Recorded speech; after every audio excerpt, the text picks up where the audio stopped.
Chapter 819, City Deed. Chapter 819, City Deed. Underscore. Chapter 819, City Deed. Huh! Why are they heading our way? Aqua Rose asked when she saw the members of Immortal Light approach their team. Jokingly, she said, "Are they going to try to plunder our loot? If they try to rob us, I won't mind giving them a final send-off." Fire Dance laughed as she unsheathed her 1,000 transformations that hung from her waist. Although the Immortal Light players were relatively strong, she was more than enough to annihilate their team. Moreover, she looked forward to the day someone tried to rob them. Previously, she had found plenty of inspiration during her time in the Dark Arena. This was the perfect opportunity to test some of her ideas. They shouldn't be that stupid. They should be able to tell the difference between our strength and theirs. Sherfone laughed as he watched his teammates prepare for a fight. Sindhart would be one of the 12 sacred elementalists of God's domain in the future. If he lacked the necessary insight to tell the difference in strength between their teams, he would never have been able to make Immortal Light a famous, first-rate guild in the Twin Towers Kingdom. Thank you for your help. If not for you guys holding off those two great lords, none of us would be alive right now. Sindhart immediately expressed his gratitude upon arriving before Zero Wing's team, his tone containing a hint of respect. Sindhart's expert companions also stared at Zero Wing's members with reverence. The heavy pressure Fire Dance emitted, in particular, made them breathless. If these teams fought each other, they would most likely die in an instant. It's nothing. Sherfone shrugged. If you guys are looking for great lords, we can help, Sindhart offered. On our way here, we encountered quite a number of great lords. Only these great lords resided in concentrated areas.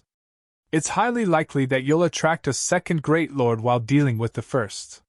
Saying so, Sindhart sent Sherfone the coordinates of those several great lords. Thanks. Sherfone rejoiced when he received the coordinates. Sindhart had given him the coordinates for 7 great lords. This would save them a lot of time searching for these bosses. Glad to be of help. Sindhart smiled. I don't believe that you came over here just to give me these great lords' locations. What's on your mind? Sherfone asked. He could not help but laugh when he saw Sindhart's hesitation. In the past, even he had looked up to Sindhart. Countless small guilds had tried to gain Immortal Light's favor, yet now, watching this man struggle with his desire to ask for help, Sherfone could not help but sigh. Hearing Sherfone saying so, Sindhart released his tension with a sigh of his own and said, In truth, aside from thanking you for the help, I wanted to ask something of Zero Wing. Although this may be sudden, I don't have any better options right now. Guild leader, are you really going to ask? One of the guild's upper echelons asked with surprise. If they refuse and news of this leaks, we'll be in big trouble. Do you think we have any other choice? Sindhart grumbled, a deep sense of powerlessness touching his expression. He did not want to do this either. However, he could not think of a better plan. Only after encountering Zero Wing and seeing how powerful the guild was did he find hope. This might very well be their last opportunity to escape their dire situation. The other upper echelons fell silent. Although they wanted to argue their guild leader's decision, they could not bring themselves to do so. However, this had certainly captured Sherfeng's interest. He could understand if Sindhart simply wanted to form a connection with Zero Wing. However, for a prideful person like Sindhart to place all his hopes in a stranger, the situation must be severe. Moreover, Sherfone was familiar with Sindhart's personality. He was not someone who would simply bow out of a challenge. Even when Immortal Light had fought a first-rate guild, Sindhart had refused to lower his head. He prioritized bonds and friendship over personal benefits.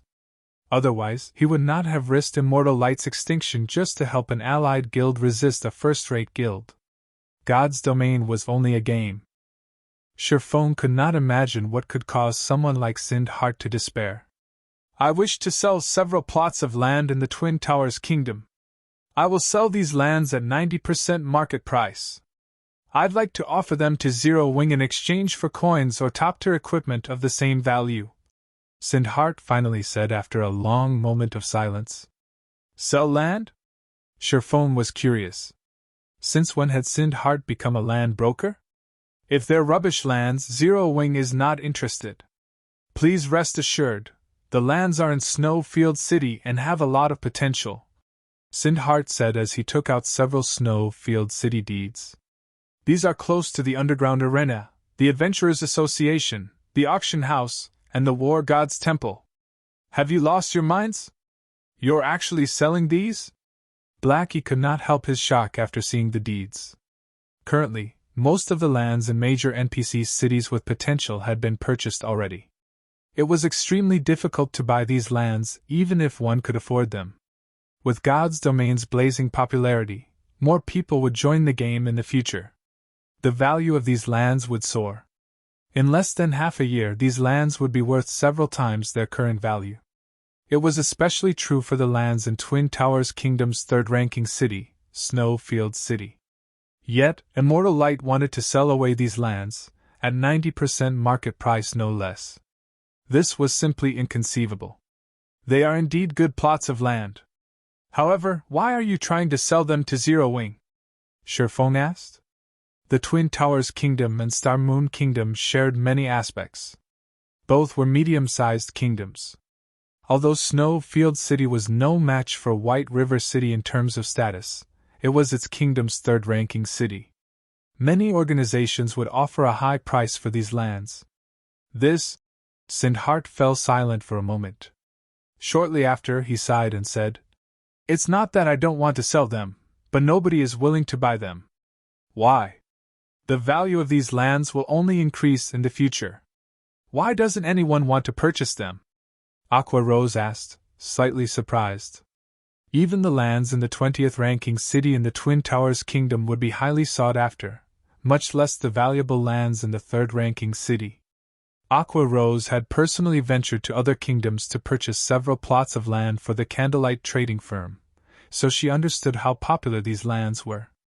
Because none of them wished to earn the ire of the Super Guild King's return, Sindhart said helplessly.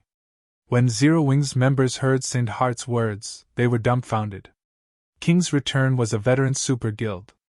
Even a super first-rate guild like the Dragon Phoenix Pavilion was nothing in comparison.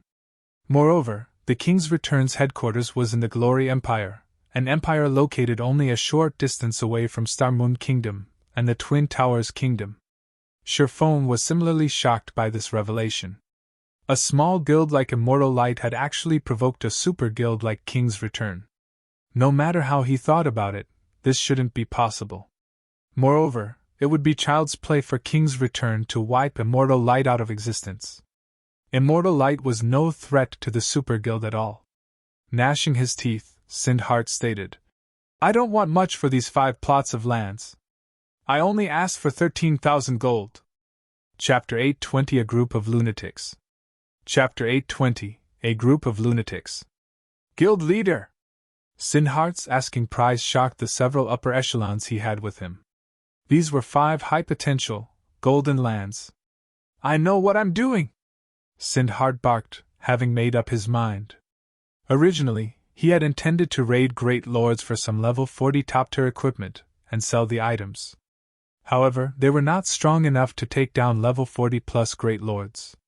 The only option they had left to earn a large sum of coins quickly was to sell these 5 plots of land. However, they could not sell the land to anyone in the Twin Towers Kingdom. King's Return had already declared their stance in the Twin Towers Kingdom, and nobody was willing to provoke the Super Guild. However, with Zero Wing's strength, even a super first-rate guild like the Dragon Phoenix Pavilion had been forced to back down. Hence, Zero Wing should not fear King's Return at all. Moreover, only a large guild like Zero Wing had the financial strength to spend 13,000 gold.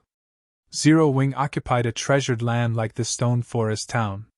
The magic crystals and coins the town generated could tempt even first-rate guilds. Although there were guilds in their kingdom that did not fear King's Return, these guilds would need a relatively long time to gather the required money. Unfortunately, Sindhart could not afford to wait. 13,000 gold? Sherfong had never expected Sindhart to sell these lands for so little. Based on the current market, these lands were roughly worth 20,000 gold. Even at that price, many people would fight over them. Now, however, Sindhart wanted to sell them for 13,000 gold. Shurfong could profit greatly if he bought them. Not to mention, Star Moon Kingdom and the Twin Towers Kingdom were neighbors. These lands could benefit Zero Wing when it expanded towards the Twin Towers Kingdom.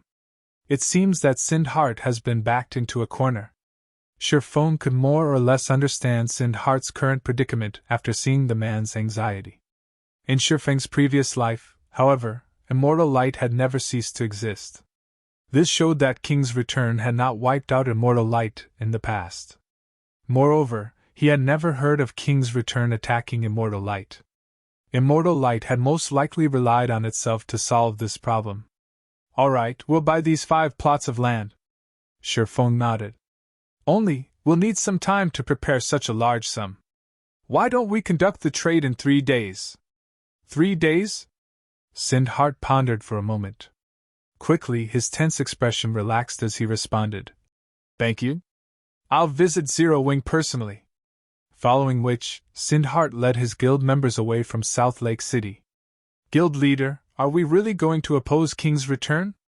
Aqua Rose asked Shurfong through a private message. The Dragon Phoenix Pavilion could not compare to King's Return.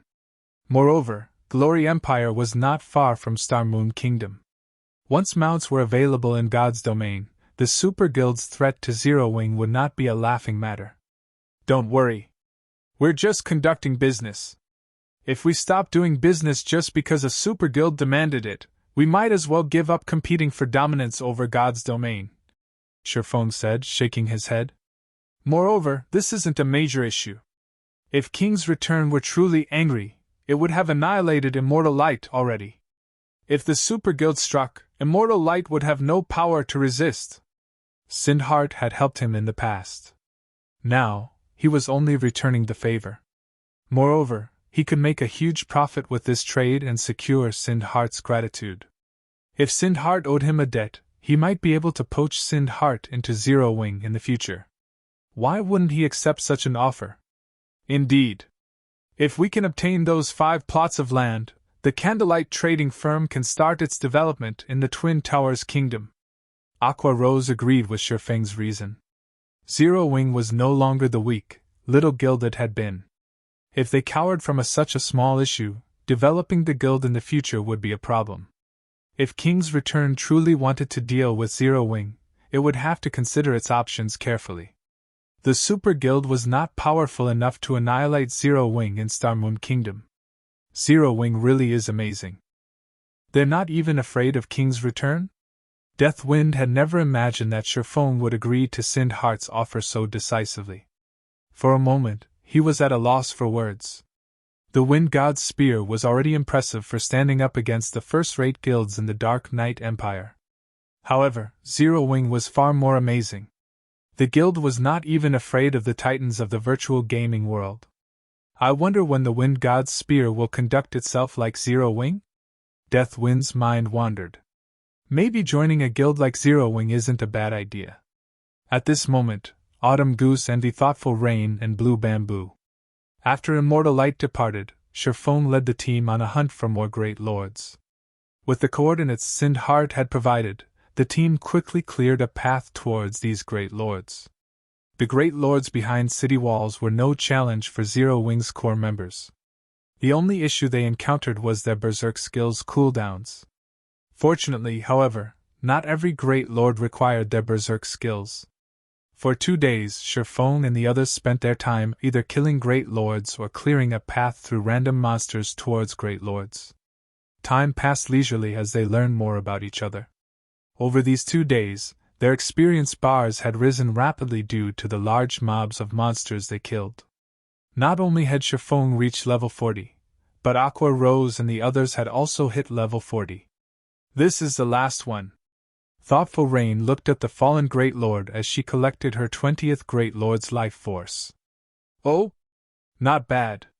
We actually got another Abyss set piece, Shurfong said after appraising the 3 pieces of equipment he had picked up. Smiling, he said, "Now, we only need 2 more to complete the Abyss set for Berserkers." Although he had used Divine Providence for every Great Lord they had killed during the past 2 days, the Abyss set equipment's drop rate was simply too low. Even with his boosted luck attribute, a limited number of pieces had dropped. Fortunately, the great lords in South Lake City only seemed to drop the Abyss set for berserkers. Otherwise, they would not have gathered 6 pieces. Our job is finally done here. Autumn Goose released a sigh of relief after watching thoughtful Rain collect the final life force. If not for Zero Wing's help, they would never have killed 20 level 40 Great Lords in 3 days. In the end, the level 100, Tier 3 NPC would have hunted them down until they quit God's domain.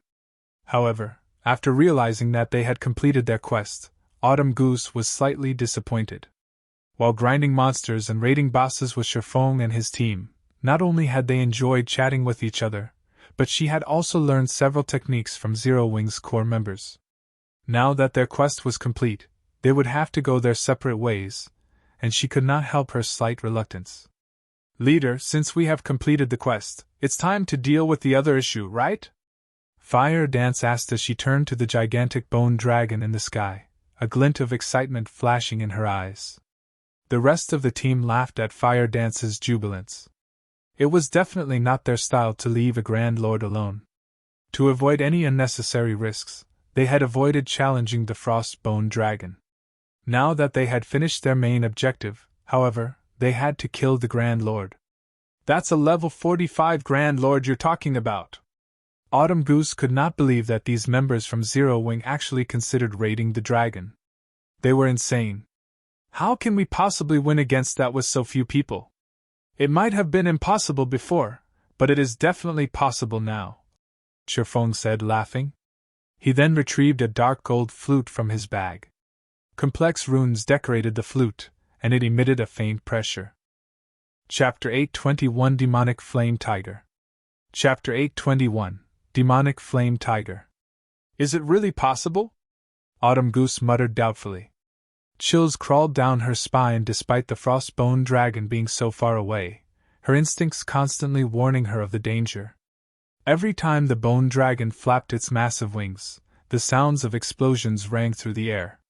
Even a fool could see the difference between the Grand Lord and a mere Great Lord. The two were on entirely different levels. Shifeng understood this fact as well. The Frostbone Dragon was South Lake City's final boss. Of course, it wouldn't be an easy opponent. Fortunately, however, he had 2 powerful trump cards. They still had a chance of victory. Moreover, it wouldn't be a major issue if they died. At worst, they would be teleported out of the Abyss battlefield. They would not suffer the usual death penalties. Following which, Shifeng played the dark gold flute, the sweet sound echoing throughout South Lake City. Roar! With a roar, a golden magic array appeared before Shifeng. Suddenly, a massive black tiger leaped out of the array. The massive tiger stood over 4 meters tall. Black flames covered its razor-sharp claws, exquisite black armor wrapped around its body. Just by standing there, the tiger's flames increased the surrounding temperature significantly. The ground beneath its feet melted under the scorching heat. The tiger was too hot to approach. What's that? Everyone was stunned by the sudden appearance of the black, flaming beast. It's a mount, of course. Shifeng walked up to the giant tiger and rubbed the soft fur on its head. He was quite satisfied with his mount. Demonic Flame Tiger, Dark Gold Mount. Level 40. HP 1, 020, 000/1, 020, 000. In the past, the best mount Shifeng had ridden was only fine gold rank. In this life, however, he had obtained a dark gold mount after killing Noya, a guardian boss in the Dark Denver. Mounts were extremely useful to players in field battles, especially a dark gold mount. Even a bronze mount already possessed certain combat capabilities, assisting players in battle. After reaching dark gold rank, the mount was the equivalent of a chieftain of the same level. Although a chieftain might not be anything to a top-tier expert, a dark gold mount's true power did not lie in its damage-dealing abilities. Such a thing was only useful to ordinary players. The true value of a dark gold mount lay in its support skills. Having a dark gold mount was the equivalent of having a player with support skills by one's side. Sure enough, A dark gold mount's skills are very powerful. Shifeng was slightly surprised after he examined the demonic flame tiger's skill menu. A level 40 fine gold mount only had 2 support skills. One was single target skill, while the other was an AoE skill. However, a level 40 dark gold mount had 3 support skills, with one being a single target skill and the other 2 being AoE skills. Synergy, passive skill. While within 100 yards of the demonic flame tiger, all attributes of owner increase by 10%. Battle roar. The demonic flame tiger releases a deafening roar. All allies within 20 yards experience a 20% damage increase, movement speed increased by 20%, and attack speed increased by 30% for 10 minutes. Cooldown, 30 minutes. Dark Blessing. All allies within 20 yards gain 100 points of magic resistance, 20% damage reduction, and all attributes increased by 10% for 30 minutes. Cooldown, 10 hours. These 3 skills alone could raise the strength of the entire team by a huge margin. This was the value of dark gold mounts. A mount? Everyone's jaws dropped when they heard Shifeng's explanation. This can't be true, right? The demonic flame tiger before them looked absolutely stunning. Moreover, they felt a heavy pressure from it. Based on its HP, it should be at least as powerful as a chieftain. A monster like the demonic flame tiger could even serve as the boss in a party dungeon, yet such a powerful monster was actually a mount. This shattered any knowledge they had about mounts. What rank is this mount? Secret silver? Fine gold? Everyone nearly drooled as they stared at the demonic flame tiger. With its imposing might, and its majestic appearance, the demonic tiger would be the center of attention regardless of where it was. It's just dark gold rank, Shifeng said as he tapped the demonic flame tiger's front paw. The demonic tiger obediently bent down before Shifeng, its dignified behavior vanishing. Shifeng's team members shot him a disdainful glare. It's just dark gold rank. Even though they had already reached level 40, none of them even had a common mount. They just hoped to obtain a bronze or mysterious iron mount. They wouldn't even dare dream of owning a secret silver mount, let alone a fine gold mount. They had never even expected to see a dark gold mount. After we leave the battlefield, I must find my own dark gold mount to show off, Blackie declared as he drooled over the demonic flame tiger that was the size of a small house. He could not help but fantasize about riding his own demonic tiger down White River City streets. He would be the object of everyone's envy. Just the thought gave him chills. The other team members nodded in agreement. The horses one could buy in cities were garbage compared to the demonic flame tiger. Only a mount like the demonic flame tiger could be considered a real mount. This is not the time for this. Everyone, head to your appointed locations.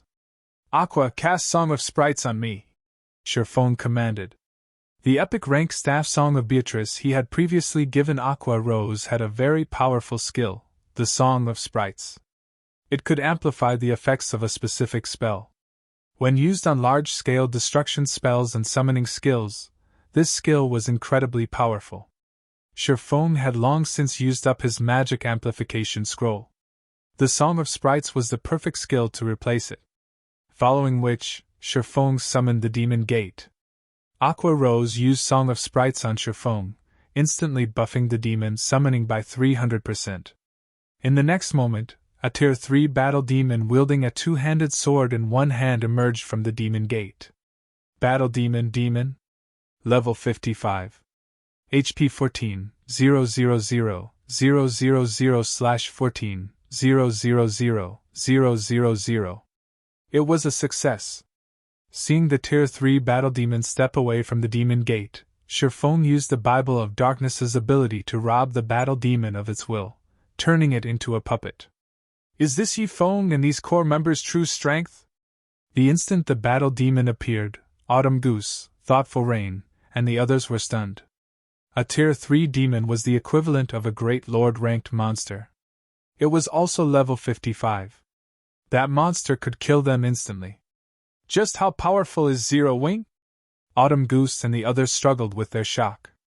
Only now did they finally understand why Zero Wing's members had been so calm against all of those great lords. They even wanted to take on the Frostbone Dragon. With such a powerful summoned monster, even with so few members, it was not entirely impossible to defeat the level 45 Grand Lord. Chapter 822 Adjudicator. Chapter 822 Adjudicator. Glory Empire, Imperial Capital Light City. As the main headquarters of the Super Guild King's return, Light City's prosperity surpassed even that of the Black Dragon Empire's imperial capital. The player population alone exceeded the capital's by 15 million. The player population wasn't the only indicator of Light City's prosperity. Players' levels also displayed the city's success. Currently, God's Domain's mainstream players were around level 32, while some of the more powerful elite players had reached level 35. However, if one wandered the streets of Light City, they would easily spot level 35 elite players. From time to time, one would also notice level 36 or level 37 independent players. The capital cities of various kingdoms and ordinary empires could not hold a candle to Light City. The reason behind the high levels of Light City's players was none other than the Super Guild King's return. Super Guilds had very long histories in the virtual gaming world. Normally, these super guilds had their own means of nurturing experts, and they had no need to recruit powerful players from elsewhere. Moreover, the experts who enjoyed super guilds' nurturing would always rank as the top rookies of the year in the virtual gaming world, instantly becoming well-known experts. Their personal value would soar by several times. Countless players held this long-cherished dream of gaining overnight fame and riches. Hence, every year, swarms of young players would take part in the internal exam of super guilds, fighting to gain membership and participate in the guild's expert training programs. Aside from nurturing its own experts from scratch, King's Return, a super guild that had already existed for a long time, did recruit some experts from elsewhere as well. These experts would become internal members and receive a multitude of resources. If any of these experts became one of the year's top newcomers, they might even earn the privilege of becoming one of the guild's upper echelons. If that happened, they would not have to worry about a lack of money for the rest of their lives. Aqua Rose and Purple Eye were both such players. However, they had chosen their own paths. Hence, after finishing their training and paying a certain price, they left their super guild. Meanwhile, King's Return was once again recruiting experts. Hence, many players throughout God's Domain had come to Light City, hoping to join King's Return. There was no lack of expert players among the crowd. Currently, many players were lined up inside King's Return's guild residence, giving the place a lively atmosphere. However, when two men entered the guild residence's main hall, the room fell silent, every gaze shifting towards these two people. Of these two, one was a middle-aged man wearing black armor. He also carried a great sword with inscribed runes, a chill radiating from the weapon. This man was a level 38 berserker. A handsome, younger man stood beside the berserker with an unruly temperament. The young man carried a staff made of sapphire crystal and wore a set of gray mage robes. Faint arcs of gray electricity surrounded his body. This man was a level 38 elementalist. Even in the entire Glory Empire, these people's level could rank at the very top. Isn't that the Thunder Sword, Broken City? I actually get to meet one of King's Return's upper echelons. I'm so lucky today. The person beside Broken City seems to be the newly promoted Adjudicator of King's Return, Hell Fiend. I never thought that he would be so handsome. I wonder if he has a girlfriend? Immediately, the various players in the main hall fell into heated discussions among themselves, reverence filling their eyes as they gazed at the two latest arrivals. Every one of these players dreamed of joining the ranks of King's Return's upper echelons or obtaining the title of the guild's Adjudicator one day. Hellfiend, in particular, had obtained the position of King's Return's Adjudicator at such a young age. This had been unheard of in the Super Guild's long history. Generally, experts could become an Adjudicator only after many years of arduous training. The title should be out of the reach of a rookie like Hellfiend, yet the youth had managed to obtain it. Under the crowd's watchful eye, Broken City and Hellfiend walked into a small meeting room. A man in a black cloak had been waiting in the meeting room for quite some time. When this man noticed the two people enter the room, he immediately stood to welcome them. "Hand me the files and items. Also, give me a summary of the situation," Broken City commanded gruffly. "Understood." The cloaked man nodded. He then handed over a box and a folder before saying, "Originally, the plan had proceeded quite smoothly. However, Sindhart encountered Zero Wing's upper echelons. Moreover, Zero Wing's people agreed to Sindhart's offer, and they are willing to purchase the 5 plots of land. Sindhart will be to Zero Wing to complete the trade today. Do those people from Zero Wing not know about our warning?" Hellfiend asked coldly, frowning. Sindhart had taken the initiative to reveal the situation to them. However, Zero Wing agreed to the purchase on the spot as if King's return means nothing to them. The cloaked man reported anxiously, sweat beading on his forehead as he felt the weight of Hellfiend's gaze. "Pun! Zero Wing is taking us too lightly." Rage flashed in Hellfiend's eyes as he slammed his staff into the ground, cracking it. "There is no reason to be anxious. They have yet to conduct the trade, so we still have time to do something about it. I'll have someone send Zero Wing's guild leader a light warning. I believe Zero Wing will make the right choice," Broken City said, chuckling. "If Zero Wing truly refuses to listen, it won't be too late for us to act." "I understand, Uncle Broken," Hellfiend said as he suppressed the rage in his heart. To him, this matter was of utmost importance. If Zero Wing dared to interfere, he did not mind annihilating the upstart guild. Elsewhere, Shurfong directed his team's battle preparations. "Fire, Flying Miner, lure the surrounding monsters to us. Rain, get ready to use Waterfall. Blackie, get ready to use Stars of Light." After Shurfong summoned the Tier 3 battle demon, he did not rush to take on the Frostbone Dragon. A level 45 Grand Lord was simply too powerful for current players. Furthermore, the slightest mistake while the team fought inside a monster next could result in a team wipe. Clearing the surrounding monsters was a must, particularly when facing a guardian boss like the Frostbone Dragon. All guardian bosses possessed a similar ability, Life Devour. If a team did not respond to this passive skill appropriately, it would not matter how many players charged at a guardian boss. Everyone would simply charge towards their graves. Life Devour allowed guardian bosses to absorb all life force within a radius of 1,000 yards. Be they players or monsters, all those in range would lose 1% of their HPs every 3 seconds. Meanwhile, the guardian boss would absorb this HP. Hence, when going up against a guardian boss, too many people was not always a good thing. Guardian bosses usually had very high HP.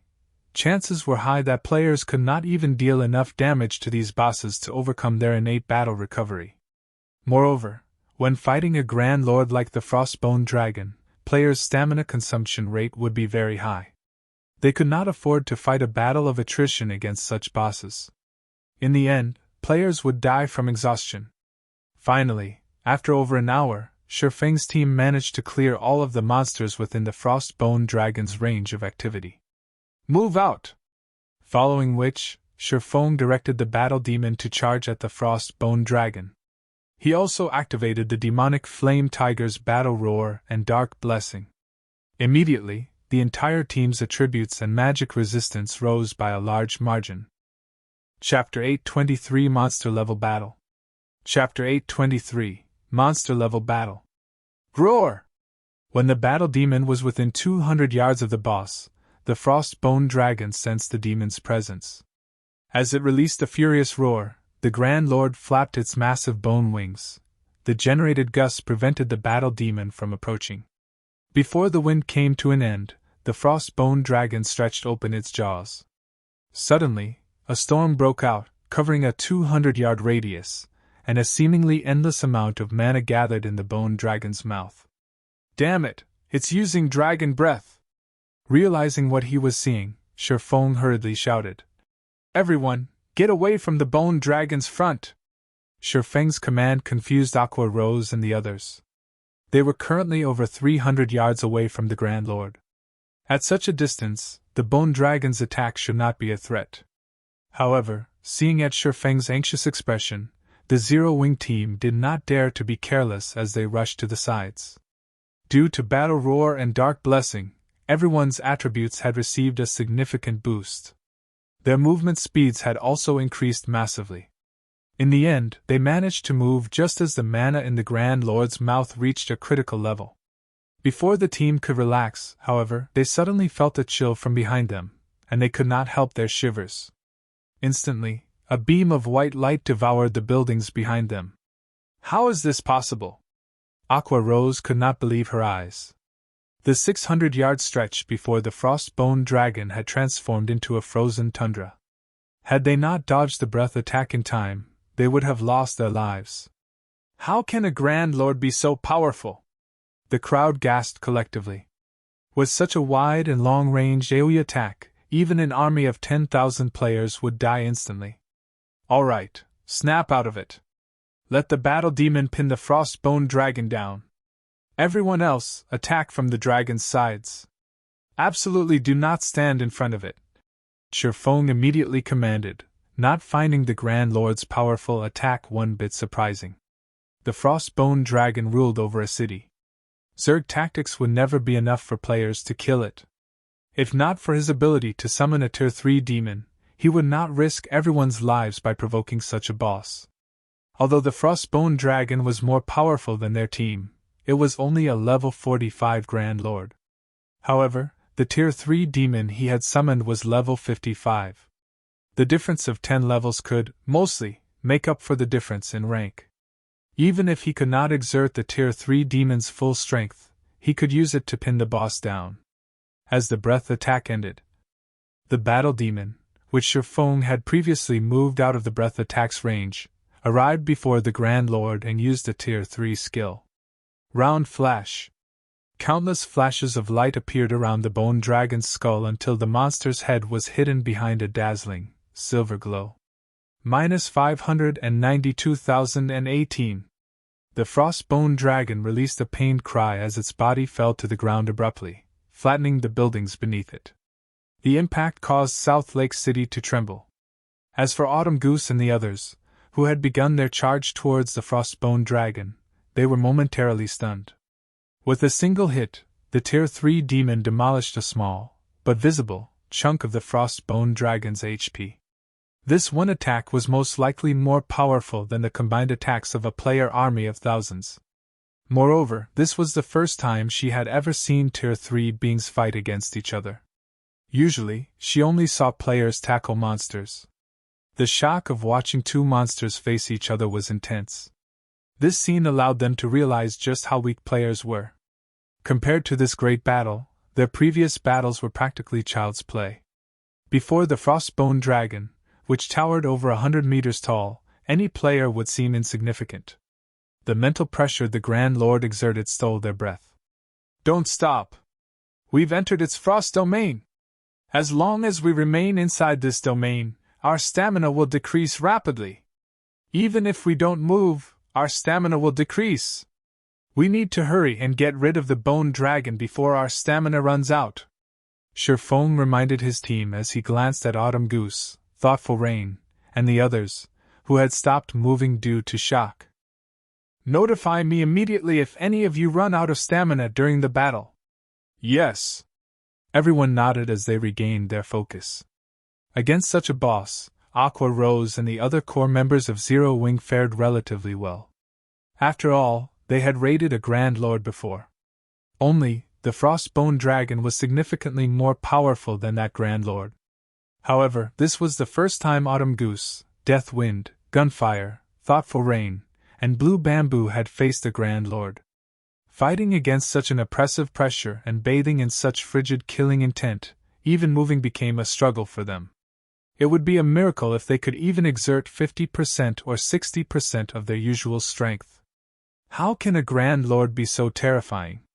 Autumn Goose's heart pounded as she watched the Bone Dragon's mountain-like body.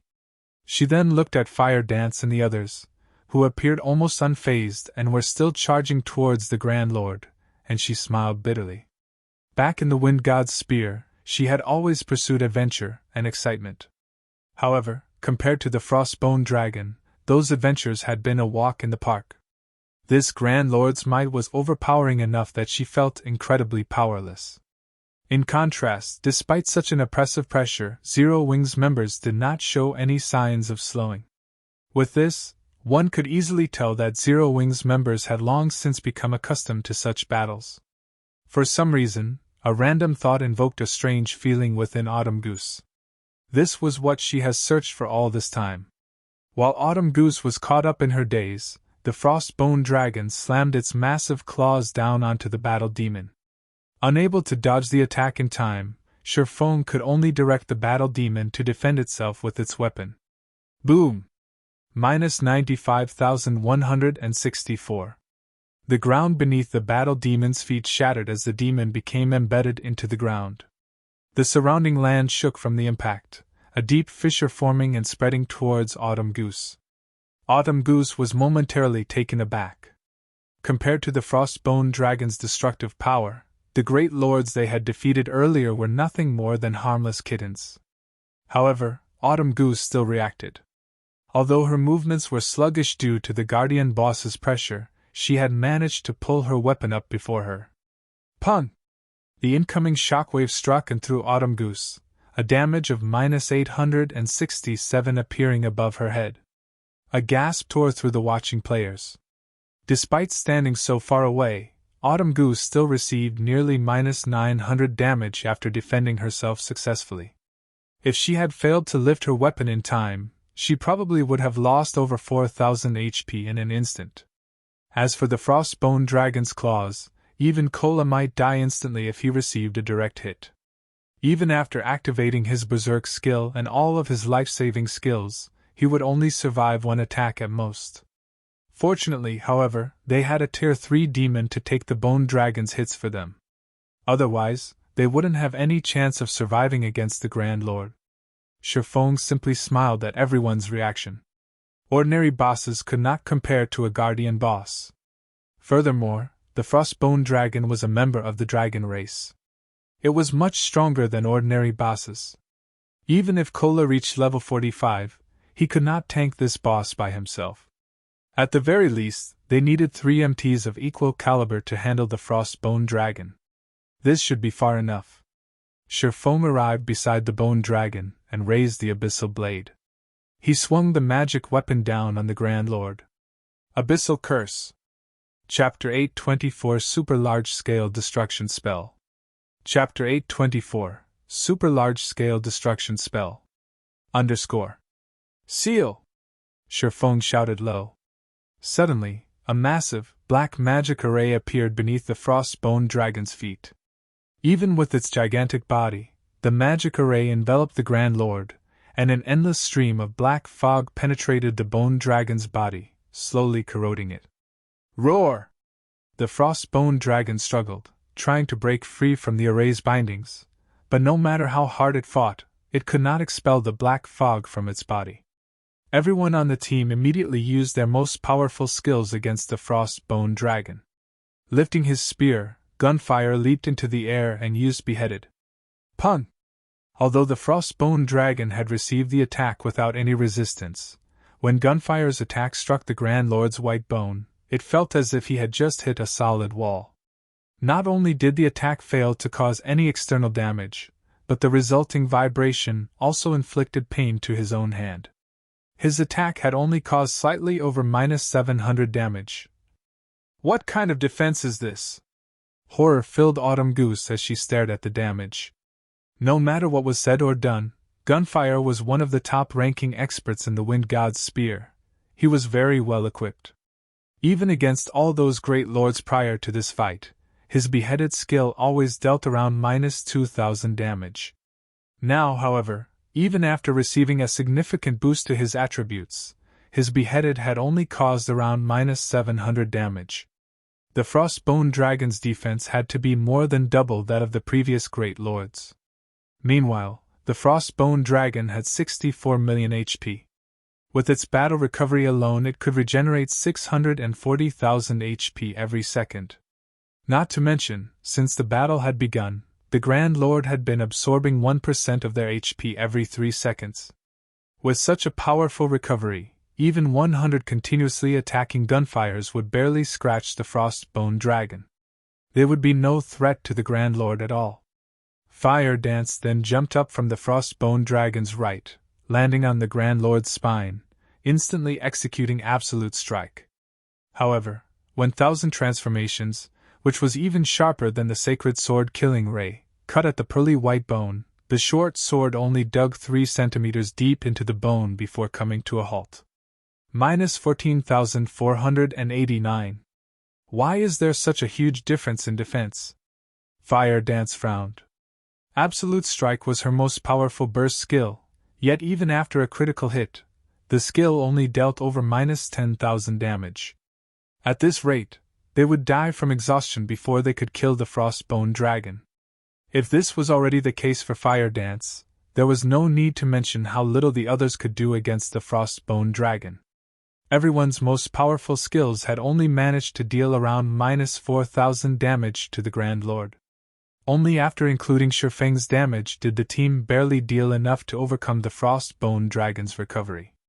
At this rate, they would need to fight for 5 or 6 hours to kill the Grand Lord. Unfortunately, it would be a miracle if everyone's stamina lasted for 10 minutes. As for the Battle Demon, although it was very strong, the Frostbone Dragon easily blocked the majority of its attacks. It had barely any opportunities to damage the Grand Lord. 2 seconds after Shifeng activated Abyssal Curse, the Frostbone Dragon's wings shuddered as it broke free from the magic array. Immediately, it swiped its tail at the Battle Demon, launching a more violent attack than before. In the next moment, an afterimage briefly appeared. Before the Battle Demon under Shifeng's control could react, the Bone Dragon had sent it flying. Everyone had expected the Battle Demon to suffer an intense amount of damage.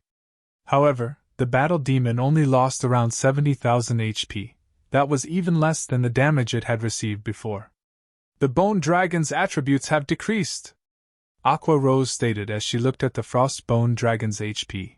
Currently, the Grand Lord only had a maximum HP of 57,600,000. Its attributes had been decreased by 10%. The players felt joy bloom in their chests. Their will to fight soared. Even to ordinary players, a 10% attribute drop would significantly affect their combat power, much less for a guardian boss like the Frostbone Dragon. Everyone, activate your Berserk skills! Use this opportunity to slay this boss, Shifeng hurriedly reminded.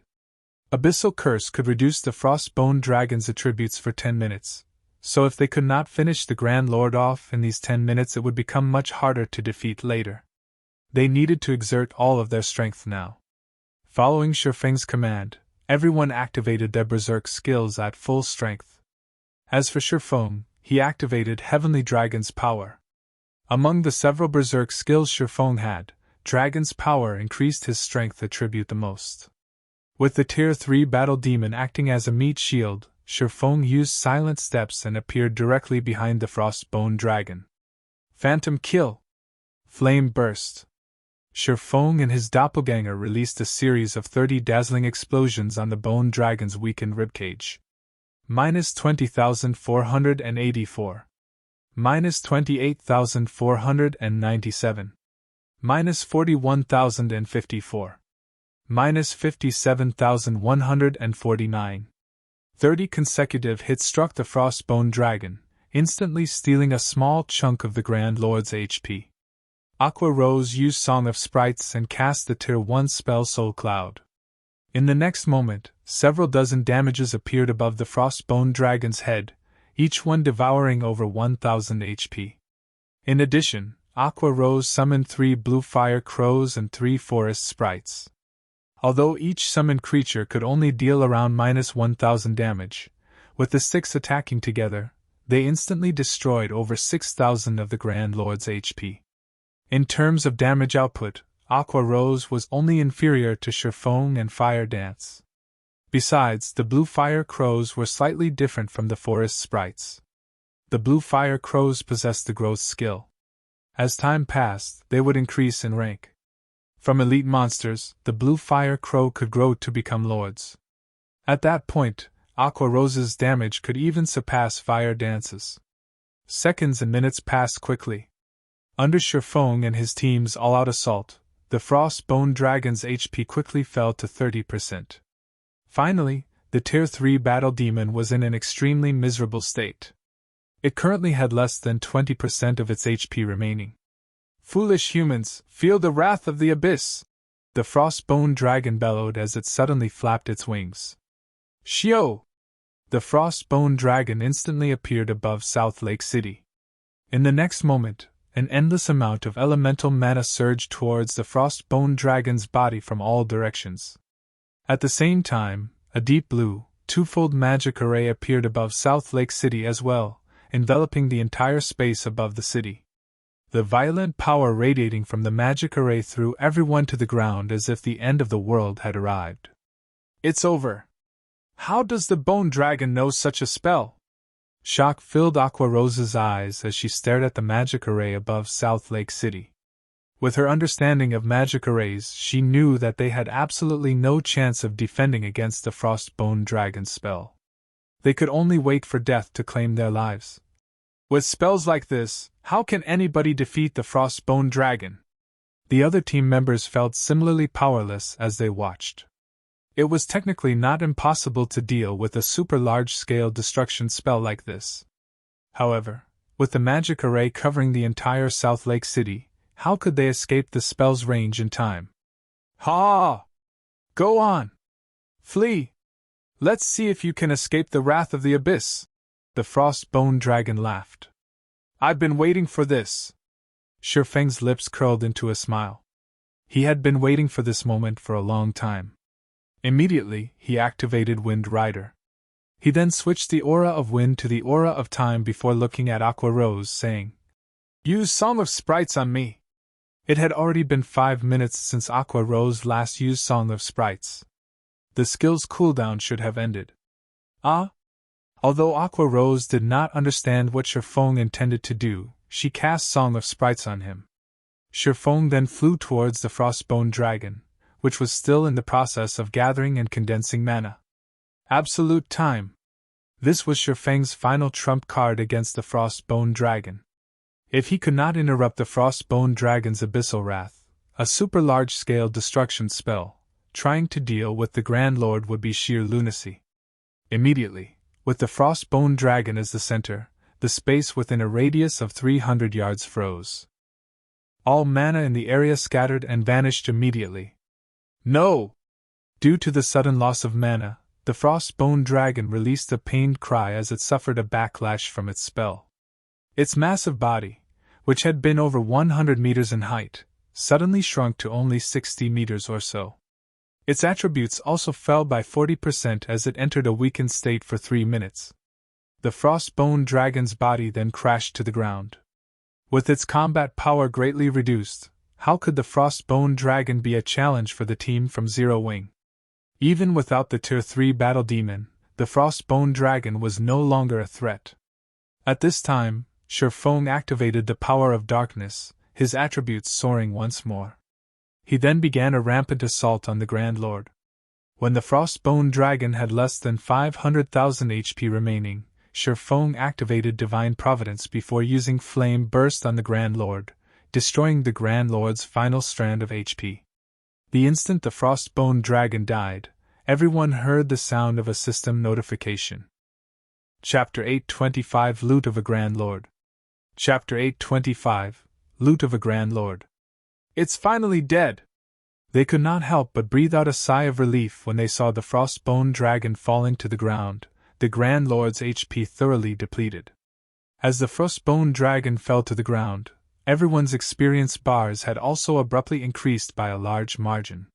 So much EXP! A golden glow covered Autumn Goose, Death Wind, Gunfire, Thoughtful Rain, and Blue Bamboo as all 5 of them leveled up from level 38 to level 39, expressions of shock appearing on their faces. Even the combined EXP they gained from killing the 20 Great Lords from before could not compete against the EXP provided by a single Frostbone Dragon.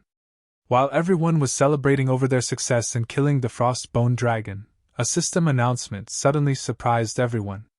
System announcement: Congratulations! You have killed the Guardian Boss Frostbone Dragon. War God's Temple Reputation plus 20 points. Rewarding 5 basic medals of honor. Wah! We've hit the jackpot this time. We got 5 basic medals of honor! Autumn Goose and the others were similarly stunned by this situation. They never imagined that there would be such great rewards for killing the Frostbone Dragon. They had heard that many large guilds had organized massive expeditions to conquer towns. Meanwhile, aside from earning a large amount of honor points, another important reason these guilds were organizing such expeditions was to increase their reputation with the War God's Temple, as well as obtain basic medals of honor. The higher one's War God's Temple reputation was, the more discounts one could obtain when exchanging for items using honor points. At the same time, after one's reputation with the temple reached a certain level, they could also exchange for higher-ranking items. The high-ranking items available for exchange would tempt even top-tier expert players, much less ordinary expert players. For example, battlefield mounts, rare skills, high-ranking rare potions, and many other items could not be found on the market. Although a battlefield mount was only useful in the Abyss battlefield, the quality of the mount itself was very high. Players could exchange for a bronze mount right from the onset. As one's War God's Temple reputation increased, one could even exchange for a dark gold mount. These mounts could increase a player's combat power in the Abyss battlefield significantly. Not to mention, there were also all sorts of rare skills. However, aside from needing a large amount of honor points, these high-ranking items also required one other thing for which to exchange. And that item was the basic medal of honor. Exchanging for a single bronze battlefield mount required 20 basic medals of honor and 30,000 honor points. Without basic medals of honor, even with all the honor points in the world, one would not be able to exchange for items that were truly useful to players. However, it was extremely difficult to obtain a basic medal of honor. From the knowledge they gained through the research done over the past few days, for players who participated in capturing a town there was only a single basic medal of honor awarded. Now each of them had obtained 5 medals. That was equivalent to capturing 5 towns. If one wanted to exchange for a bronze mount, they'd need to capture a total of 20 towns. Capturing a town was easier said than done. Unlike the outside world, once players died in the Abyss battlefield, they had to wait until the next day to enter the battlefield again. Hence, one's life was essential in the Abyss battlefield. To avoid death, players would usually act carefully, and spend a long time raiding a single town. However, there were currently no bronze mounts being sold on the market at all. Only a single common mount was for sale, which cost 40 gold. Even if someone were selling a bronze mount, it would cost several hundred gold, at the very least. How could ordinary players possibly afford to purchase one? Consequently, if one wanted to experience riding a bronze mount, this was the fastest method to do so. In the Abyss battlefield mounts were slightly more powerful than normal mounts. Not only were they faster, but their combat power was also higher by a single rank. Just a fine gold battlefield mount could already rival a chieftain of the same level, while dark gold battlefield mounts could rival a lord of the same level. With such a mount, players could obtain honor points in the Abyss battlefield more easily in the future. While everyone was feeling ecstatic over their unexpected harvest, Sherfong had appraised all the items dropped by the Frostbone Dragon. Although the Frostbone Dragon had only dropped 5 items, every piece was either a top-tier weapon or equipment. Big Brother Yifeng, looking at how happy you are, just what kind of items did the boss drop? Hurry up and share them with us! Don't just keep them to yourself! Blue Bamboo became exceedingly curious when she saw the smile on Sherfeng's face. This was the first time she had raided a Grand Lord. Moreover, there was also a rumor going around in the outside world saying that Grand Lords had a chance of dropping epic items. Nothing much. I'm just happy because we managed to complete the Abyss set. Aside from that, the boss has also dropped a level 40 Dark Gold ranked shield, a level 40 Dark Gold ranked ring, and a pair of growth-type gloves, Sherfong said, laughing. He then shared the details of the shield and ring through the team chat. Frostbone shield, Dark Gold rank. Level 40, level 45. Equipment requirement, Strength 500. Defense plus 2720, level 40. Block rate 37%. Strength plus 43, Endurance plus 51. Ice resistance plus 10. Evasion plus 10. Weakens damage received from the front by 20%. Every time shield is struck, 10% of damage will be converted into user's defense. Up to a maximum of 2000 defense can be converted. Maximum HP increased by 10%. Additional skill dash. Frost Body. Becomes immune to all damage coming from the front for 4 seconds. Cooldown 5 minutes. The defense on this shield is especially high. Just the defense on this shield alone is already a match for my total defense. Aqua Rose was dumbstruck after seeing the attributes of the Frostbone shield. The Divine Blue Fire Shield Cola was currently using only had 1950 defense. However, the total defense the Frostbone shield could provide was 4720 points. Not to mention, the shield itself also had a passive damage reduction skill and an active skill that provided pseudo-invulnerability. With this shield, they would be able to take on even the super powerful skills of bosses in the future. Particularly, when the healers could not keep up with the damage the MT wielding the Frostbone shield was taking, said MT could use Frost Body to alleviate the burden on the healers. Ice Spirit Ring, Dark Gold rank. Level 40, Level 45. Equipment requirement, Intelligence 400. Strength plus 15, Agility plus 18, Endurance plus 24, Intelligence plus 55, Vitality plus 37. Casting range plus 2. Casting speed increased by 10%. Magic damage increased by 10%. Attacks have a certain probability to trigger freeze effect, freezing target for 3 seconds. Additional skill dash. Rapid cooldown, resets cooldown of all skills learned by user. At the same time, removes all control effects and increases casting speed and movement speed by 30% for 10 seconds. Cooldown, 10 minutes. After everyone saw the statistics of the Ice Spirit Ring, their eyes nearly fell out of their sockets. With this ring, a magical class's damage output would increase by at least 20%, Blue Bamboo said as she greatly admired the Ice Spirit Ring. This was the first time she had seen a ring with such amazing attributes.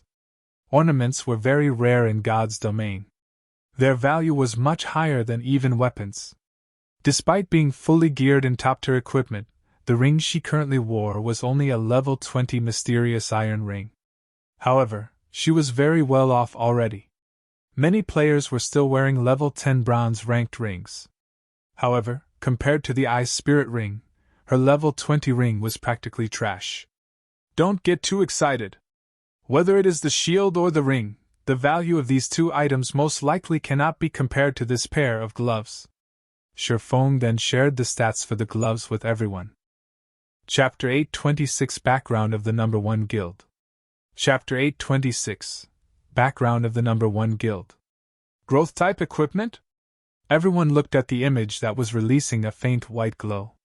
There were many divine runes carved on the pair of gloves.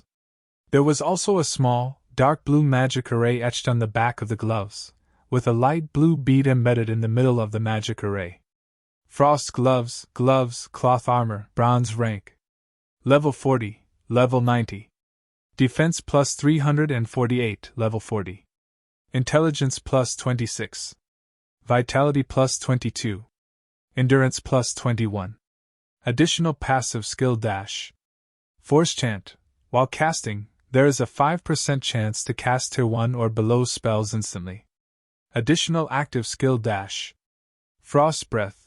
Deals 500% magic damage in a cone to enemies within 30 yards and freezes all targets hit for 5 seconds, and then reduces their movement speed and attack speed by 40% for 15 seconds. Cooldown, 1 hour. Gloves that had once been worn by the Frost King with frost beads embedded on the gloves, which were sealed by the Frost King, and are unable to display their full power. To lift the Frost King's 5-layered seal, a large amount of EXP is needed to be absorbed. Removing the first seal requires 300 million EXP. The upgrade requirement of this equipment sure is rough. Just the first seal requires 300 million EXP. Blackie raised his brows. This much EXP was enough to allow current, ordinary players to level up once. Moreover, this was only the first seal. There would still be 4 more seals after this one. Needless to say, the following seals would surely have higher requirements. But the skills of this piece of equipment are amazing. It is capable of instant casting Tier 1 spells. Only, the chances are a little too low. The AoE control skill, on the other hand, is quite good. With these 2 skills together, this pair of gloves would not lose out to any dark gold equipment. Aqua Rose commented. When Shifeng heard everyone's unbiased evaluations, he could not help but shake his head and laugh, saying, "Do you guys think that removing the seals will only improve the equipment's basic attributes? This is growth-type equipment. It can be upgraded into epic rank if you remove all of the seals. Whether it is the basic attributes of the gloves or its skills, both will gradually improve along with the undoing of the seals. Dark gold equipment definitely cannot compare to something like this. This is epic equipment?" Everyone was surprised. Zero Wing's core members had a profound understanding of just how powerful epic items were. Compared to epic equipment, dark gold equipment was practically garbage. The two were on entirely different levels. Even just equipping a single epic weapon or equipment could instantly increase a player's combat power by a large margin, unlike dark gold equipment, where multiple pieces were required to display their advantages. So this is epic equipment? Autumn Goose and the others were momentarily at a loss for words when they looked at the frost gloves. While they were still at the stage of being joyful over getting a piece of dark gold equipment, after defeating a great lord, Zero Wing had already set its sights on epic equipment. Over time, the gap between them and Thoughtful Rain would unquestionably grow increasingly larger. Following which, Shifeng held an internal auction between the members of Zero Wing. This scene caused Autumn Goose, Death Wind, and Gunfire to grow exceedingly envious. They never imagined that, even for such powerful equipment, Zero Wing was willing to distribute them through an internal auction. In other guilds, such equipment was usually distributed based on the team leader's designation. In the end, the Frostbone Shield was won by Yi Wimian, while Thoughtful Rain obtained the Frost Ring. This outcome greatly surprised Thoughtful Rain. Of course, part of the reason for such a result was because the other magical class members of the team had all set their sights on the Frost Gloves. Unfortunately, the gloves were still won by Aqua Rose in the end. After completing the equipment distribution, everyone teleported out of the Abyss battlefield together. As soon as the team appeared at the teleportation array inside the War God's Temple, a wide array of noises immediately entered their ears. Players recruiting for team members filled the War God's Temple. After just being away for a few days, the War God's Temple had undergone tremendous changes. Currently, players crowded the main hall of the War God's Temple. The levels of the players here, as well, had undergone significant changes. Originally, level 30 players were considered mainstream. Now, however, the majority of the players present in the main hall were around level 32. Among them, there was no lack of level 34 or 35 independent players. Also, these players were all relatively well equipped. However, shortly after Shifeng and the others appeared, the entire main hall went silent. Practically everyone within the building had shifted their gazes towards Shifeng's group. Aren't they Zero Wing's upper echelons? Damn! They're the real deal! As expected of the top-tier experts of Star Moon Kingdom. Even though I am standing so far away from them, I still can't help but shiver at the pressure they give off. Who are those 3 independent players beside them? All 3 of them are level 39. What? Level 39? The number 1 player on Star Moon Kingdom's ranking list just reached level 38 not long ago. Did they hide their levels on the ranking list? Just how did they manage to level up so quickly? It would be great if I can mooch off of them. Pros, carry me please! No one could believe their eyes when their gazes landed on Autumn Goose and the others. Shifeng and the other members of Zero Wing were wearing black cloaks so no one could identify their levels. Autumn Goose and the others, however, were not wearing black cloaks, so everyone could see their current levels clearly. At this situation, Autumn Goose and the others could not help but feel slightly embarrassed. If not for Sherfong bringing them along to kill so many great lords, it would be impossible for them to reach level 39 so quickly. At most, they would have reached level 37 by now. After they returned to the Dark Knight Empire, the other members of the Wind God's Spear would also be shocked upon seeing their levels. Yi Feng, are you not coming with us to turn in the quest? Thoughtful Rain asked as she looked at Sherfong. I still have some matters to attend to, so I won't be going together with you, Sherfong said as he shook his head. He had just received a message from Melancholic Smiles saying that representatives from King's Return wanted to meet him to discuss an important matter. After considering the situation for a long moment, the only conclusion Sherfong could come up with for this sudden visit was due to the matter relating to Sind Heart. After all, Zero Wing did not possess any actual connections with King's Return.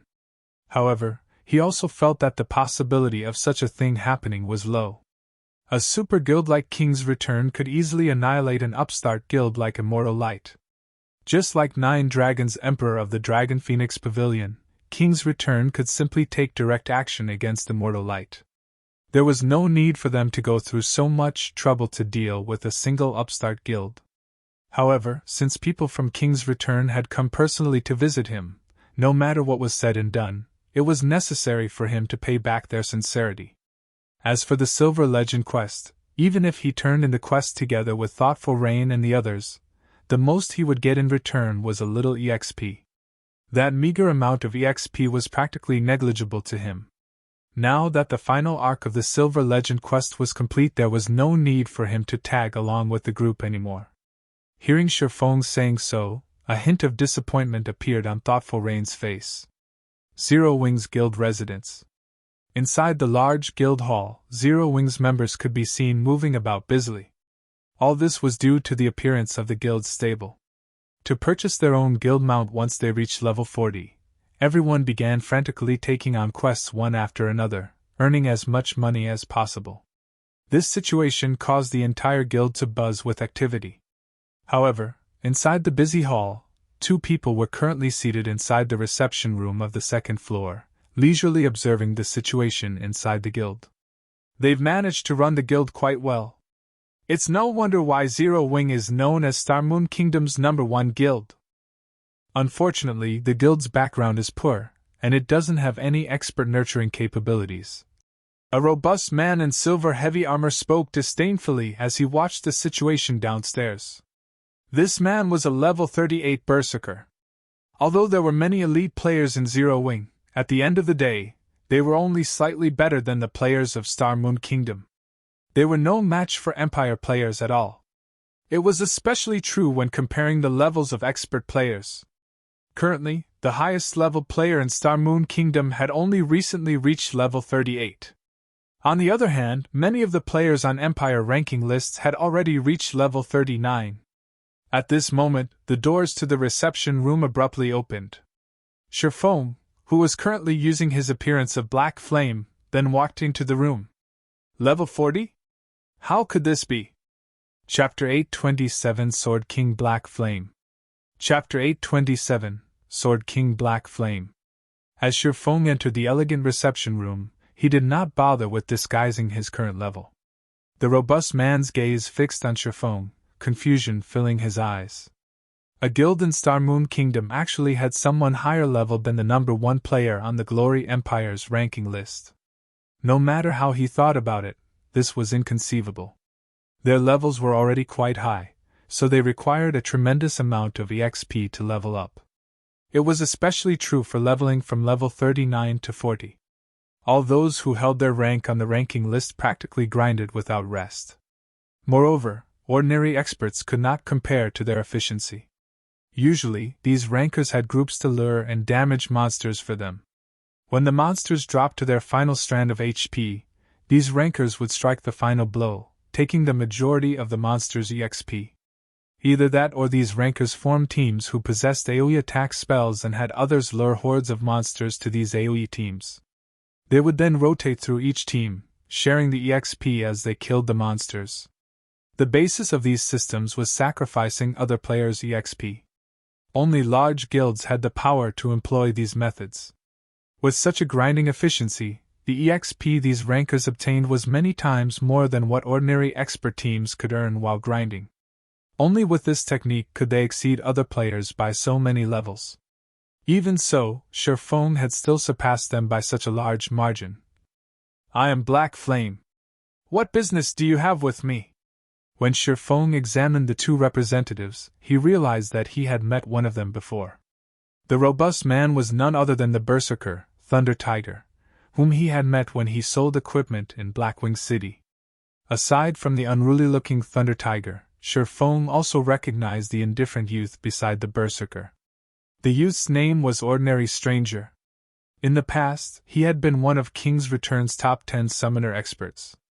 These two people were extremely powerful. Both could rank with Star Moon Kingdom's top 10 experts.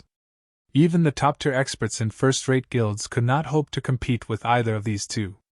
Their levels alone made this evident. Among the two, one was a level 38 Berserker, while the other was a level 38 Summoner. Most likely, they leveled far faster than even the number 1 player on Star Moon Kingdom's ranking list.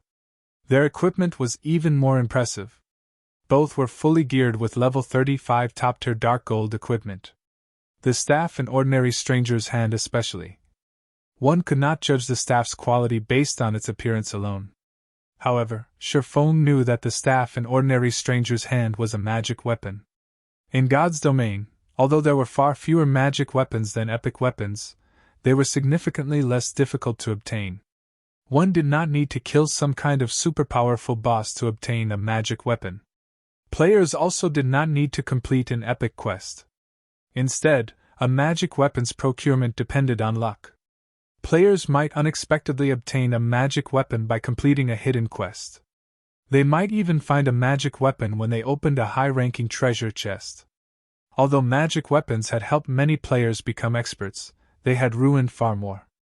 Ordinary Stranger was one of those people who had managed to control a magic weapon in the past. Hence, he had become one of King's Return's top-ranking experts.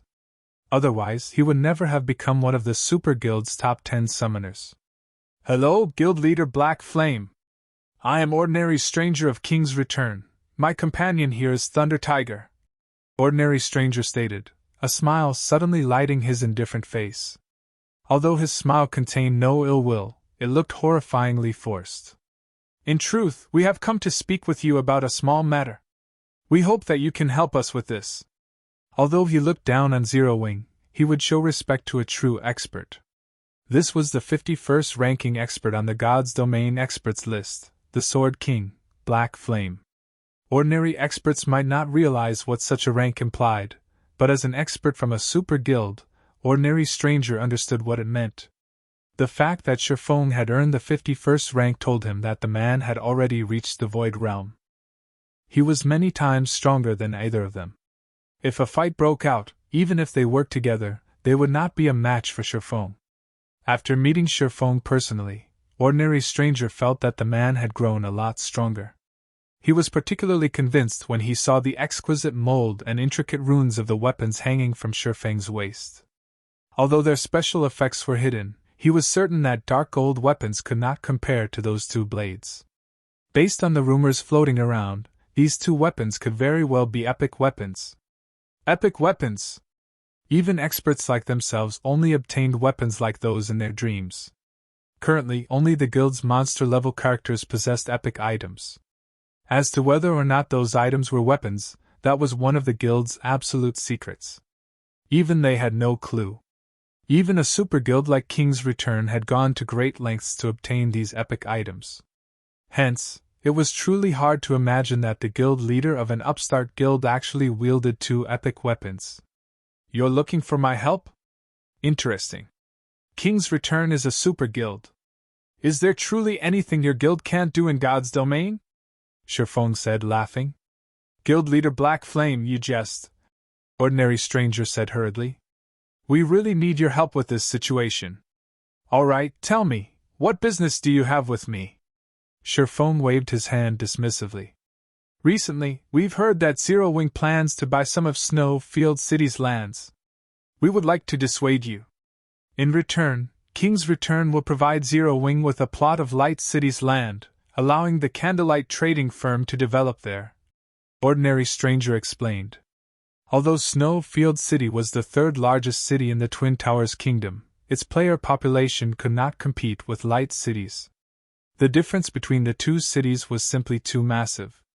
Even an extremely ordinary plot of land in Light City was far more valuable than Snowfield City's golden lands. Can you tell me which plot of land you are offering? Sherphone was slightly surprised. He had never expected King's Return to be so generous. Only the extremely wealthy could afford land in imperial capitals. Moreover, even if one managed to purchase 1 or 2 plots, without the endorsement from the city's ruling guild, one's business would fail. The ruling guild would cause all sorts of trouble to chase away their customers, going so far as to kill the players who dared to spend gold at their shops. This was especially true for imperial capitals in which super guilds had set up their headquarters. In a few years, the players within these imperial capitals would either become members of the guild, guests who had business with these super guilds, or players who supported these super guilds. It would be practically impossible these guilds' foundations in their home cities. Hence, even if one could afford the land in an imperial capital, most guilds usually avoided them. After all, these lands would only become expensive paperweights. Of course, it was a different story if one obtained the permission of the ruling guild. This was why Sherphone wanted to cooperate with Phoenix Rain. Since King's Return would willingly allow the Candlelight trading firm to develop at Light City, once the trading firm set up a shop, that shop would most likely earn more money than 5 or 6 kingdom cities combined.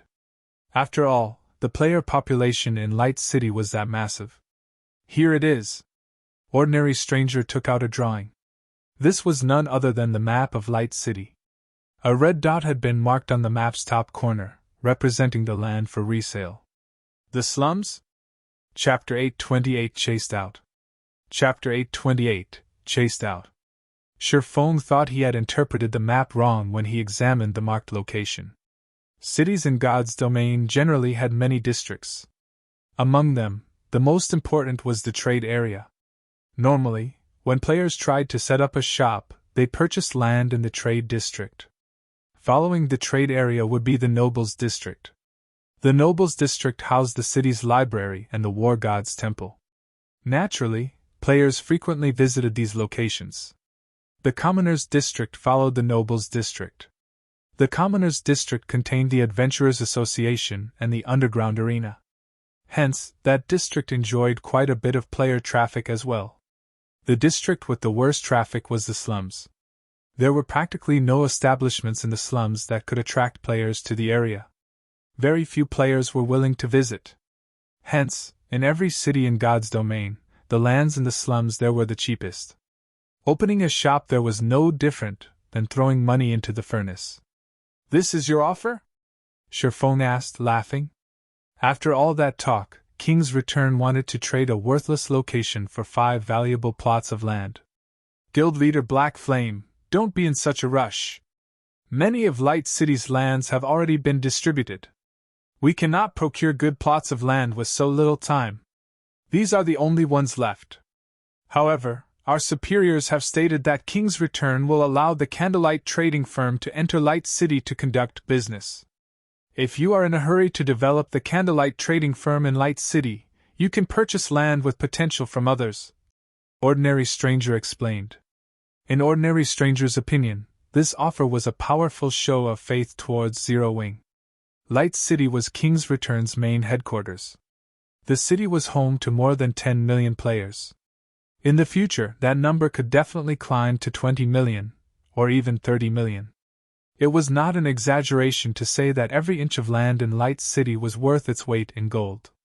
To obtain a share of this golden pie, all Zero Wing needed to do was to turn away from those 5 plots of land in Snowfield City. There were lots of guilds that hoped to set up a shop in Light City. The fact that King's Return had agreed to let the Candlelight trading firm set foot in Light City was an opportunity that many guilds dreamed of, but could not obtain. "What if I refuse?" Sherphone asked. Although Ordinary Stranger's offer sounded nice, What fool would actually sell the high-potential land they had only obtained after so much trouble? In the end, Zero Wing had nothing more than an empty promise at the loss of 5 very high-potential lands. Wasn't King's Return being a little too arrogant? This ordinary stranger was taken aback. He had never dreamed that Shifeng would actually consider turning his offer down. Coldly, he replied, "I hope that guild leader Black Flame will rethink this carefully. King's Return is a super guild. Is it really worth offending us over a few plots of land? All right, enough. You two can leave now," Shifeng said as he gestured towards the door. "Are you doing this because of Immortal Light?" Ordinary Stranger suddenly said coldly. "Guild leader Black Flame, think this over. I can tell you that Immortal Light is a sworn enemy of King's Return. We must annihilate this pest. If Zero Wing helps Immortal Light, you will incur King's Return's wrath as well." "Now, that is interesting," Shifeng said, his lips hooking up into a grin. He then continued saying, "Do you think that Zero Wing is afraid of King's Return?" Hearing Shifeng's bold question, both Ordinary Stranger and Thunder Tiger were stupefied. They had not expected Shifeng to brush the Super Guild off like that. Super Guilds were different from other guilds. They were the true overlords of the virtual gaming world. In the virtual gaming world, aside from the few transcendent powers and other super guilds, nobody would dare disregard a super guild.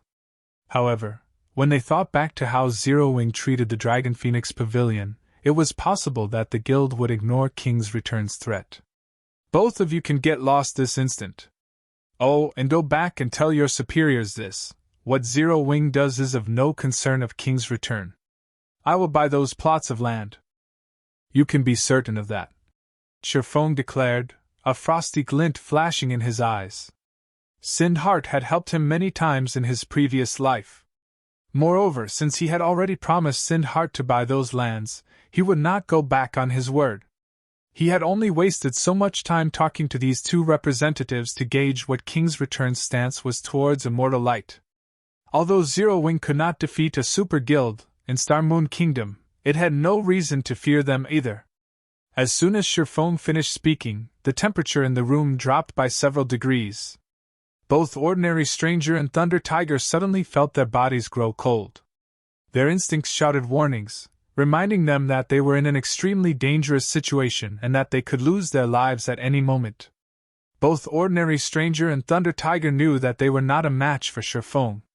Helpless, they could only leave Zero Wing's residence without accomplishing their objective. "What are we supposed to do now?" Thunder Tiger asked as he looked back towards the guild residence. "Are we just going to return and report this? What else can we do?" Ordinary Stranger had not expected Shifeng to be this insane. He was actually willing to offend King's Return for a meager guild like Immortal Light. "Let's find a quiet location and report to Elder Broken City. We'll let the Elder decide how we should proceed." The two experts immediately ran to a high-class restaurant and rented a VIP room. They intended to report Shifeng's reply, word for word, to Broken City. Meanwhile, Shifeng arrived at the Candlelight Trading Firm. "Melancholic, how many strengthening devices has your team completed?" Shifeng no longer carried a fortune.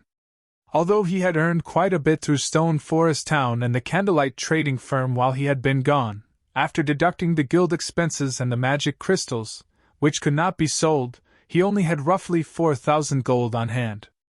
Of course, to any first-rate guild in God's domain, having 4,000 gold of liquid funds after deducting guild expenses was practically a dream. However, if Shifeng wanted to purchase those 5 plots from Sindheart, he did not have nearly enough money. He also had a city waiting for him to build. Inside a VIP room in a high-class restaurant. "Is that all?" Broken City asked with gravelly tone through the video chat. "Yes, that is all. After that, Black Flame chased us out," Ordinary Stranger explained softly. "Since Zero Wing is adamant about poking its nose into our business, we should teach the guild a small lesson. I'll have Hellfiend lead the Falcon Legion over. Find out where Zero Wing's core members are right now. When the time comes, we won't let any of them survive," Broken City declared before disconnecting the call. Both Ordinary Stranger and Thunder Tiger were stunned. Although they did not know why Broken City focused so heavily on a small guild like Immortal Light, sending the Falcon Legion to deal with Zero Wing was no more than making a big fuss over a small issue. The Falcon Legion was King's Return's Ace Legion. The Legion was comprised of the young experts the guild had nurtured and had been specifically formed to deal with other super guilds' legions. Moreover, Broken City was actually sending the Adjudicator Hellfiend. One could just imagine how furious the old man was. Chapter 829 Fifth Floor Master. Chapter 829 Fifth Floor Master. Blackwing City. Many players hawked their wares on the wide, flourishing streets of the city. Shifeng had already reverted to his original appearance, and made his way towards the Blackwing auction house. It had only been a short time since Shifeng last visited the city. The street the Blackwing auction house resided on had become a player market. It was even more lively than an empire's imperial capital. However, unlike other cities, one only needed an entry pass to enter Blackwing City. As players' levels continued to increase, more entry passes dropped. Hence, Blackwing City's traffic had increased by several times. At this point, Blackwing City had become the largest trade hub in God's domain. Even the four great empires' imperial capitals could not compete with Blackwing City. The transactions between the various large guilds here were astronomical. If one wanted to point out God's domain's most profitable locations, Blackwing City would definitely be one of them. The auction house in Blackwing City was also where guilds and independent experts of various kingdoms and empires preferred to sell or purchase items. This was because those who could reach Blackwing City were either lucky individuals who had gotten their hands on an entry pass, independent experts with a certain degree of strength, or players from the various large guilds.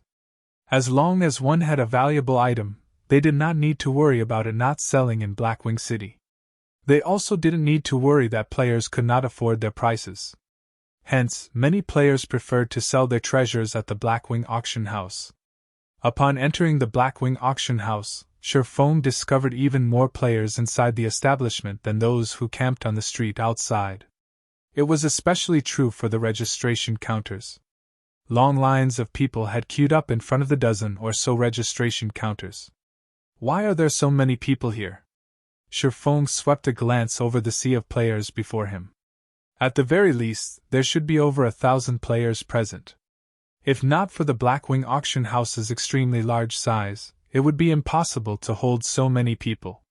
While Shifeng tried to figure out why there were so many players lining up to get into the Blackwing auction house, he suddenly heard a crisp, pleasant voice from behind him. Yifeng, so you've received the news as well. Turning to the source of the voice, Shifeng discovered none other than Gentle Snow, whom he had not seen for quite some time. Currently, Gentle Snow wore a set of silver sacred armor.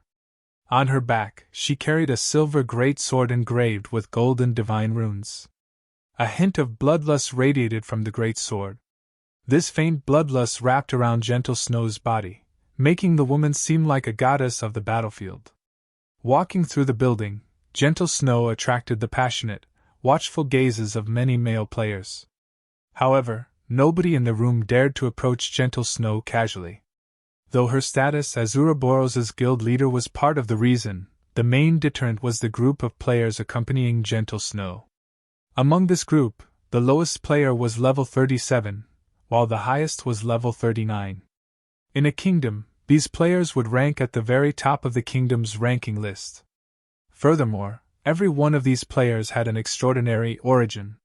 This was particularly the case for Hidden Cloud, the level 39 assassin leading the group. Hidden Cloud was a famous character that belonged to the Super Guild 9 Heavens Pavilion. He had been one of the talented newcomers that had entered the virtual gaming world 10 years ago. He had risen to prominence like a comet when he had joined. Through a relatively popular virtual reality game, he had earned numerous achievements. Afterward, the 9 Heavens Pavilion had paid an astronomical price to recruit him. Back then, his appearance had shaken the virtual gaming world. Moreover, after joining the 9 Heavens Pavilion, he had become the 9th floor master in just 3 years. His growth had left other super guilds speechless. There were a total of 9 floor masters in the 9 Heavens Pavilion. Each of them enjoyed an even higher status than the guild elders. They were the guild's absolute core members. The first floor master was the Nine Heavens Pavilion's guild leader. Hidden Cloud had become the spearhead of the Nine Heavens Pavilion, leading the guild through one conquest after another. By the time he joined God's domain, he had been promoted to the rank of fifth floor master. With the super guild's high-profile individual present, who would dare try to flirt with Gentle Snow? Only those who wished to quit God's domain or wished to start a new account would be so bold. Not only was Hidden Cloud inhumanely strong, but he was also incomparably vicious. There was once the upper echelon of a large guild who had tried to compete with a good friend of Hidden Cloud's over a woman. In the end, Hidden Cloud had wiped his guild out of existence, removing the guild from the virtual gaming world permanently. From then on, nobody ever dared to offend anyone close to Hidden Cloud. Guild leader Snow. Sherfone could not help his confusion as he watched the woman approach. He had not come here due to any particular news. He had only come here to earn money. Is something going on here? You don't know? Today, Blackwing City will hold its monthly auction. Incredibly rare items will be available for bidding. I have heard that there is a possibility that epic items will make an appearance. Gentle Snow informed him, somewhat surprised by Sherfang's reaction. The man before her was one of Zero Wing's core upper echelons. Although news of the monthly auction had only been announced today, with Zero Wing's capabilities, it should have received this information. So, that is what is going on. Realization dawned on Sherfone. The end of the month was indeed approaching. Near the end of every month, Blackwing City randomly held a large-scale auction. Not only would NPCs sell large numbers of rare items during this auction, but players could also put their items up for sale. However, the handling fees were slightly higher.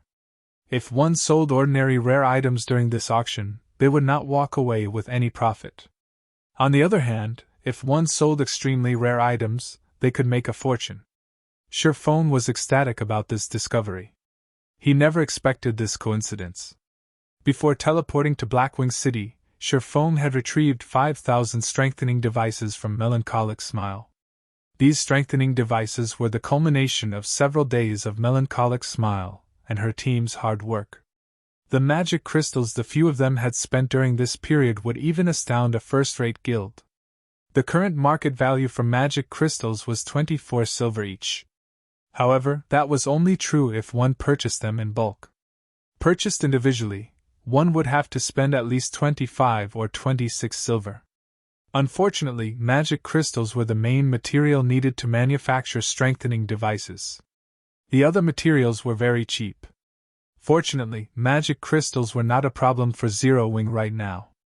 The magic crystals Sherfone had won from the Glorious Lions battle team alone were enough to supply Zero Wing's needs for a relatively long time. They also had the magic crystals earned from Stone Forest Town. Snow, is this person your friend? Hidden Cloud asked, his expression darkening as he examined Sherfone. Let me introduce you. This is Yifeng from Zero Wing. Gentle Snow nodded. She then looked towards Sherfone and introduced Hidden Cloud, saying, This is Hidden Cloud from the Nine Heavens Pavilion. He is also a good friend of my elder brother. Before Sherfone could offer a greeting, he felt a very clear hint of killing intent from Hidden Cloud. Although Hidden Cloud had hidden it very well, once one reached Sherfang's standard, hiding killing intent was impossible unless one held absolutely no ill will. However, this killing intent vanished as suddenly as it had appeared. It was as if this killing intent had never existed. Was I mistaken? Sherfone could not help but turn to the smiling Hidden Cloud. Chapter 830 Beginning of Fame. Chapter 830 Beginning of Fame. So, you're the rumored Yifeng. Hidden Cloud, with his tan skin, a robust body, and a slightly evil air about him, wore a slightly surprised expression as he looked at Sherfone. The majority of God's Domain's players were completely clueless about what had happened in the Dark Arena. Not to mention, matches were held in the Dark Arena every day, making it even more difficult for people to follow a single battle team. To a super guild upper echelon like Hidden Cloud, however, there was no need to pay attention to the Dark Arena's ordinary experts. He was only interested in those who could leave an impression.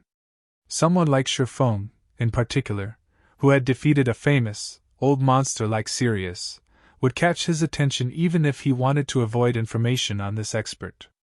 After all, his guild would remind him about such existences. Experts at Shifeng's standard could not be ignored. Even in super guilds, he would be a member of the top fighting force. He would be an apex expert the guild would use against its competition. They're just rumors. Shifeng shrugged, chuckling. Hidden Cloud was an extremely powerful expert.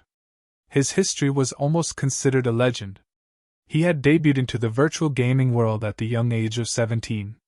He was currently 27 years old, and already, he had become the Nine Heavens Pavilion's fifth-floor master. He was the target of admiration for countless young players. In the past, Hidden Cloud's achievements in God's domain had even pushed him to his peak. After spending 5 years in God's domain, he had gained the position of second-floor master. In the Nine Heavens Pavilion, he had been the most likely candidate to become the next first-floor master. However, Hidden Cloud's position in the Nine Heavens Pavilion had been secondary. The man himself was far more impressive. In the past, he had been one of the 10 great God-ranked assassins in God's domain. No one throughout God's domain had been able to stop any of his assassination attempts. Hidden Cloud's most impressive assassination had the death of a powerful upper echelon of the Flower of Seven Sins, which he had completed without any assistance. This incident had struck fear into the assassin organization and boosted the Nine Heavens Pavilion's prestige. After all, even super guilds did not dare offend a transcendental power like the Flower of Seven Sins. Many of these super guilds had suffered multiple losses at the hand of the organization. Super guilds had always suffered the Flower of Seven Sins' wrath. Never once had the organization suffered a loss of its own. The fact that Hidden Cloud had managed to defeat one of the organization's upper echelons had significantly boosted the Nine Heavens Pavilion's reputation. This incident had shocked the upper echelons of the various large guilds in God's domain. Shifeng had been no exception. I had never thought that Gentle Snow knew Hidden Cloud. It seems she has a few of her own secrets. Shifeng glanced at the 4 people behind Hidden Cloud. These 4 were Hidden Cloud's brothers-in-arms. Every one of them was extraordinary. Even in the Dark Arena, they would be considered first-class experts. It was also thanks to these 4 people that Hidden Cloud had reached his current position so quickly. However, one thing confused Shifeng. If Gentle Snow was acquainted with such a powerful existence, it should have been quite easy to secure the position of Ouroboros' guild leader during the previous mutiny, so much so that, if Hidden Cloud had made an appearance, Chao Chenghua and the elders backing him would have surrendered. After all, it was well known that Hidden Cloud greatly valued his relationships. He had even extinguished a large guild just to help a brother earn a woman's affections. Judging by Gentle Snow's tone and expression when she spoke to Hidden Cloud, her brother should have a very close relationship with this man. Yet, in the past, Gentle Snow had still left the virtual gaming world eventually. This was truly a mystery. While Shifeng pondered this riddle, Gentle Snow turned Shifeng and smiled, saying, "Since you've only just learned about this, you most likely haven't purchased an entry ticket, right? If you line up now, the tickets will probably sell out before you get one. Why don't you join us? You will regret it if you miss out on the auction." The Blackwing Auction House had organized the auction suddenly this time, and many guilds had rushed to purchase entry tickets the moment they heard the news. Now that the auction would begin soon, it was most likely be impossible for Shifeng to get his hands on a ticket. Shifeng had helped her earn a fortune in the Dark Arena. She had significantly increased Ouroboros' liquid assets because of it. Although Shifeng did not know that, Gentle Snow still thought that she should return the favor. After all, aside from helping her earn money, Shifeng had also helped her secure Ouroboros. As soon as Gentle Snow extended the offer, Hidden Cloud's expression darkened slightly, his gaze sharpening as he turned to Shifeng. "Thank you for your kind offer. However, I have another matter that I need to deal with first, so it is best if I don't disturb you." Shifeng did not wish to miss this rare opportunity. He needed to register his auction items quickly. As for whether or not he could enter the auction itself, that was not important. After all, his goal was to make money. How much time do you need? Gentle Snow prodded. Roughly half an hour, Shifeng said as he glanced at the long queue. Although there were a lot of people at the registration counters, the registration process was simple and did not take very long. He should be able to finish what he needed in half an hour. That won't be an issue. In any case, there is still some time before the auction officially begins. I can wait here for you in the meantime, Gentle Snow offered after a moment of consideration. All right, I'll try to finish as quickly as possible. Shifeng nodded. Since Gentle Snow was willing to accommodate him, it would be rude to continue rejecting her offer. There would certainly be many valuable items for sale at Blackwing City's monthly auction. He might be able to purchase something good if he participated. If an epic item were available, he would hit the jackpot. It sure is difficult to invite this man. Gentle Snow sighed as she watched Shifeng's departing figure. This was the first time inviting someone had been so difficult. However, shortly after Shifeng left, Hidden Cloud secretly messaged one of his brothers, whispering, Blaster, research that man called Yifeng. Find out his origin. I want to know everything about him. Boss, rest assured, I'll get it done quickly. The berserker named Blaster smiled confidently. He then began rapidly searching through the forums for all information relating to Shifeng. At the same time, he contacted a number of people to help him with the search. At the registration counter, after waiting for over 20 minutes, it was finally Shifeng's turn. Sir, how may I be of service to you today? The NPC female receptionist asked, smiling. I wish to sell these items at this month's auction, Shifeng said as he revealed a strengthening device. All right, please wait for a moment. The NPC receptionist received the strengthening device and began appraising it. Not all items were allowed in the auctions held in the Blackwing auction house. Items needed a certain value before being permitted. Hence, all items presented needed to undergo the system's appraisal. I apologize for the long wait. Sir, the estimated minimum price for this item is 1 gold 40 silver. If you wish to sell this item at our auction house, we will charge you a 30% handling fee. Do you wish to put it up for auction? The female receptionist handed the strengthening device back to Shifeng after she had finished. Only Blackwing City's auctions would charge a 30% handling fee. Other places charged 20% at most. Even so, Shifeng did not mind it. Yes.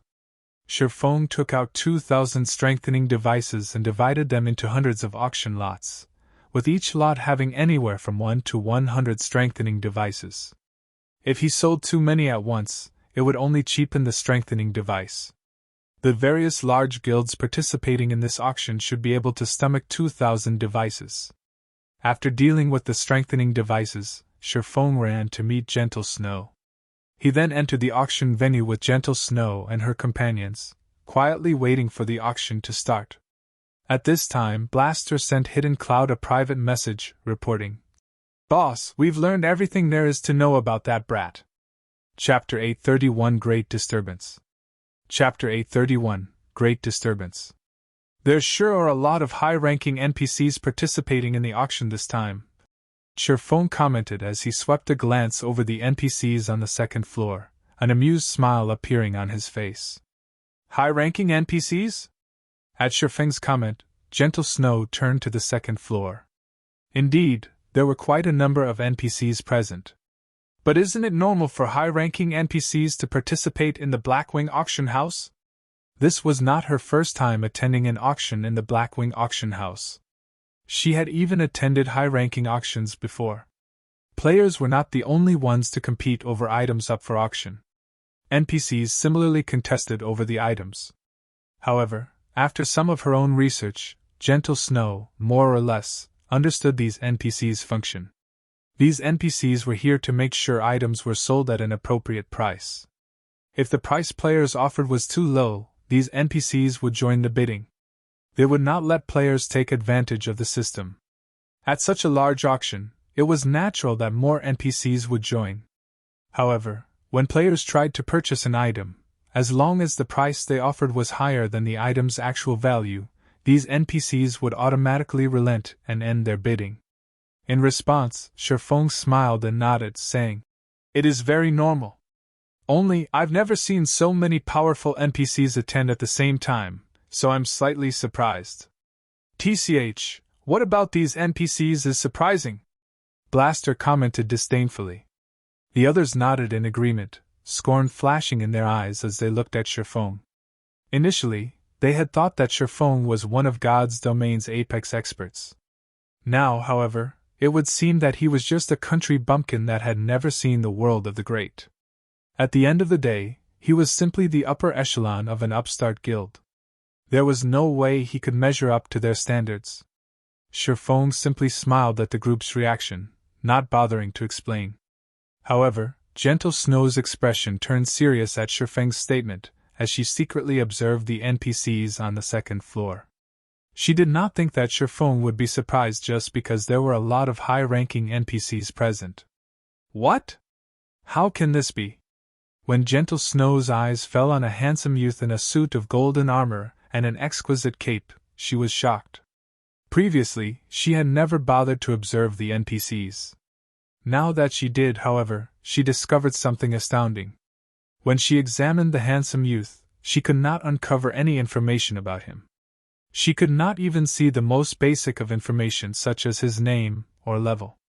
Even after activating an advanced identification skill, she was still left empty-handed. More frighteningly, when her gaze fell upon the youth, he actually turned and returned it, observing her. However, this youth simply smiled before turning away. Although they had only exchanged glances for a brief instant, Gentle Snow felt as if she had been suffocating. In that instant, she had felt as if her life was no longer her own. She had never encountered such an NPC before. She had not even experienced this feeling when she met with a Tier 5 NPC in an imperial capital. Tier 5 NPCs were considered top-class individuals even in an empire.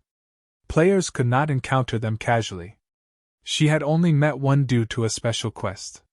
Moreover, there were also over a dozen Tier 5 NPCs on the second floor. Even if one added together the Tier 5 NPCs in an empire, there would be fewer than those that were here now. It was no wonder why Shifeng was surprised. "Yifeng, with so many high-ranking NPCs participating in the auction, will something happen?" Gentle Snow sent Shifeng a private message, wearing a nervous expression. Events frequently occurred throughout God's domain. If players could resolve these events, they could earn decent rewards. However, the penalties for failure were equally heavy.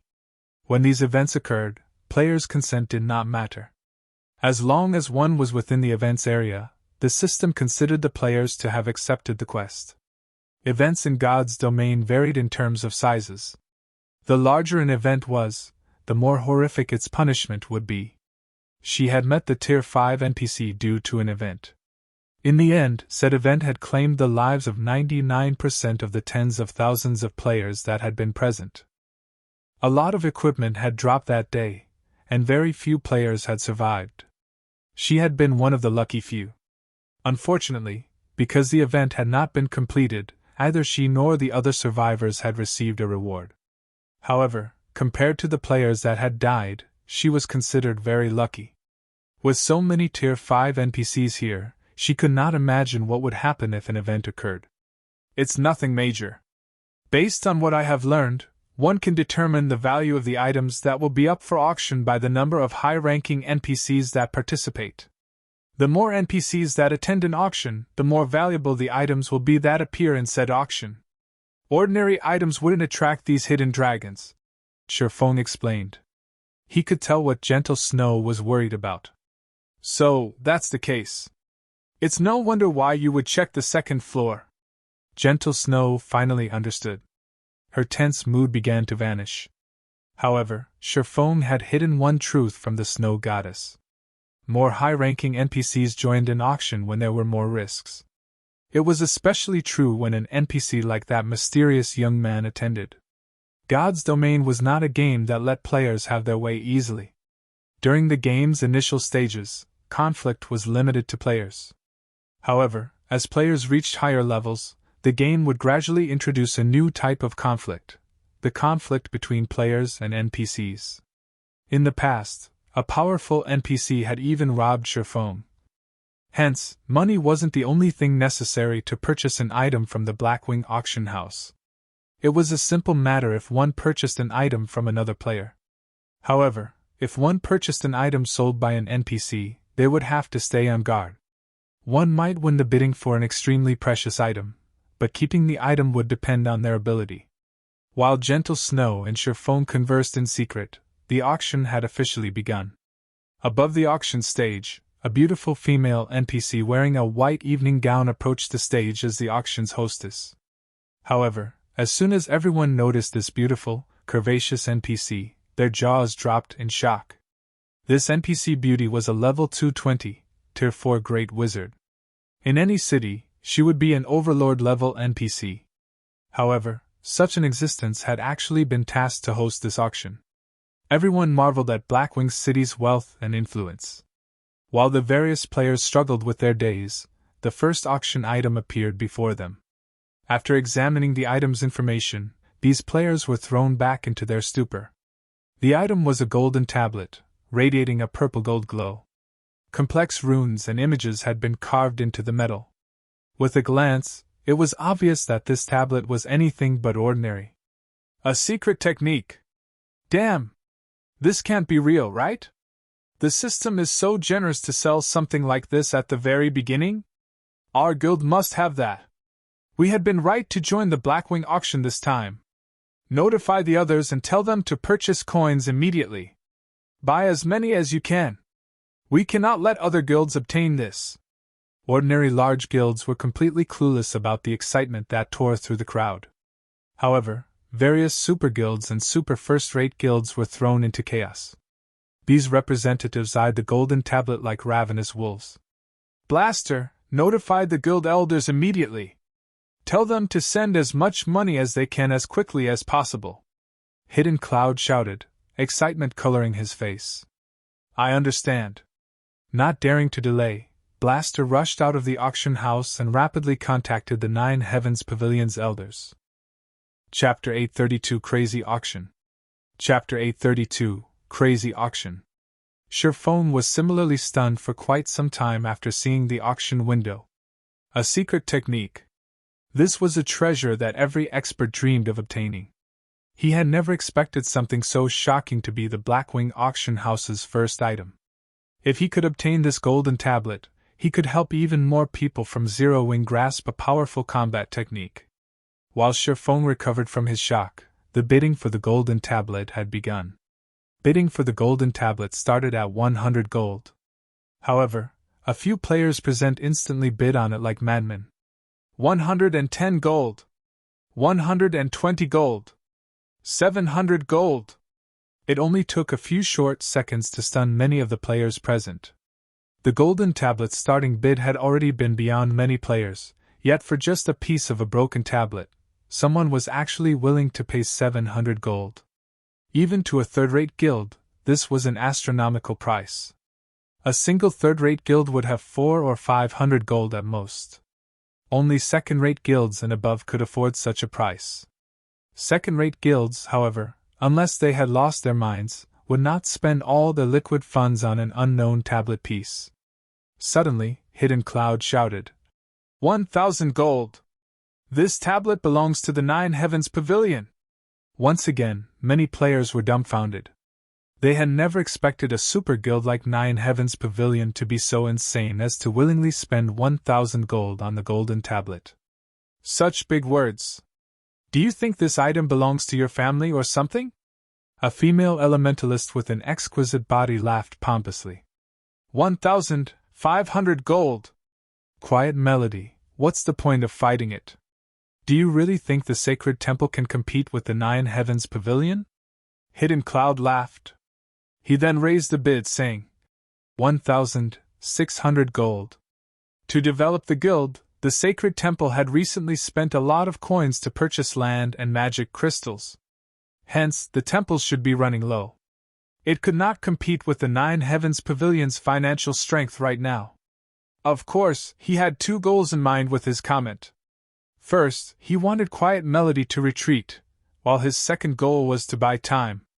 Hidden Cloud had not intended to pay much attention to the auction. He was mainly here to accompany Gentle Snow. Hence, he had not brought a lot of money with him. After pooling the money he and his companions had brought, they only had around 2,000 gold or so. If this were a normal auction, that would be more than enough. They could even purchase a piece of epic equipment. Now, however, it was most likely not enough to win the golden tablet. After all, that tablet was far more valuable than any single epic item. Currently, God's Domain's various super guilds searched for these tablets frantically, yet after investing so many resources and manpower, they had not found any clues leading to these items. There were no set patterns to acquiring these items. It was purely based on luck. Now that this tablet had appeared, he would spend more than 10,000 gold if he could purchase the golden tablet, much less several thousand. This item was like God's Domain's golden lands. Not only was it unique, but its value would also grow in the future. One could only encounter a treasure like this, not find one. However, his guild needed time to collect the required money. This made Hidden Cloud somewhat anxious. Ha! I never thought that the famous Hidden Cloud would be so arrogant. Quiet Melody covered her mouth with the back of her hand and laughed. Her laughter mesmerized many of the male players in the auction venue. It seems you really don't have much money on hand right now. Well then, I'll gladly buy this golden tablet on your behalf. 3,000 gold! The entire venue suddenly fell silent. The various guild representatives and the many independent players could not believe what they had just heard. 3,000 gold? With that much money, one could buy an ordinary plot of land in an imperial capital.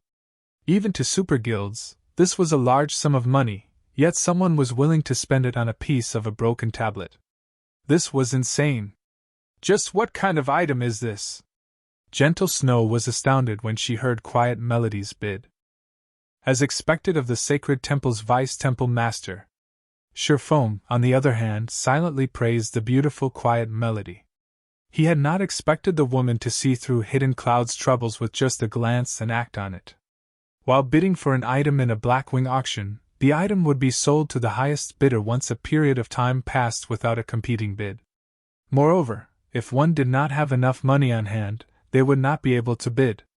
Hidden Cloud's expression instantly soured when he noticed that his ploy had backfired. 3,000 gold was already far beyond his limit. If he had not provoked Quiet Melody, and had gradually increased the bid, he could have earned some time for his guild to send more money. Now, however, he had lost the opportunity. Snow, how much money do you have with you? Lend it all to me. I'll pay you back with 10%, no, 20% interest later. How about it? Hidden Cloud asked anxiously. This? Gentle Snow hesitated. Although she did not know the golden tablet's function, she could not outbid a super guild. However, her goal in coming here was to buy some items that were useful to her guild. If she lent all of her money to Hidden Cloud, it would be difficult to purchase the items she needed. After all, such auctions did not happen very often. 30%! Hidden Cloud shouted after hearing the hostess reporting the bid a second time. All right, I have 1,700 gold with me, Gentle Snow said after considering her options. Gentle Snow immediately traded 1,700 gold to Hidden Cloud, boosting his finances to 3,700 gold. 3,100 gold! However, a few seconds after he called out this bid, Quiet Melody once more shouted, 3,200 gold! At this point, Quiet Melody lost her composure. Although she had prepared some money before coming to the auction, she had not prepared a lot. Recently, to develop its businesses, her guild had purchased several plots of land. Hence, her available funds were limited. For this auction, she had only brought 3,500 gold. After Quiet Melody placed her bid, the other members of the Sacred Temple began to borrow money from other participants. However, a crisp sound echoed throughout the venue. 3,500, 100 gold. Everyone immediately turned their gazes towards the new voice, discovering a beautiful young woman of similarly extraordinary origins. Phoenix Rain! Hidden Cloud glared at the smiling Phoenix Rain, who sat in the back row on the first floor. I am truly sorry, but the Dragon Phoenix Pavilion has set its sights on this item as well, Phoenix Rain said, smiling softly. Recently, she had made a huge fortune in the Dark Arena. Although she had already spent some of that fortune, for this auction, she had brought 4,000 gold with her. It was also obvious that both Hidden Cloud and Quiet Melody were reaching their limits. Hence, she had more than enough to obtain the golden tablet. 3,700 gold! Hidden Cloud yelled out his final bid. At the same time, he secretly sent a message to Blaster, demanding, Blaster, is the money not here yet? Boss, they're still in the process of collecting money right now. They've already mailed some of it to me, but I'll need to wait for another minute to receive it. Blaster was also jittery. However, the process of sending money in God's domain was not instantaneous. There was a short transfer time. 3,800 gold! Phoenix Rain increased the bid by 100 gold without hesitation. Both Hidden Cloud and Quiet Melody frantically tried to borrow money. However, borrowing such a large sum in such a short time was easier said than done. And yet, after Phoenix Rain had announced her bid, Sherfone motioned towards the hostess and said, 4,000 gold! Chapter 833 Stone Tablet Obtained. Chapter 833 Stone Tablet Obtained. Yifoam? Phoenix Rain's mouth twitched slightly when she saw Sherfone suddenly raise his hand. She hadn't expected him to be here. Moreover, he had placed such a high bid. This placed her in a somewhat awkward position. She only had around 4,000 gold on hand.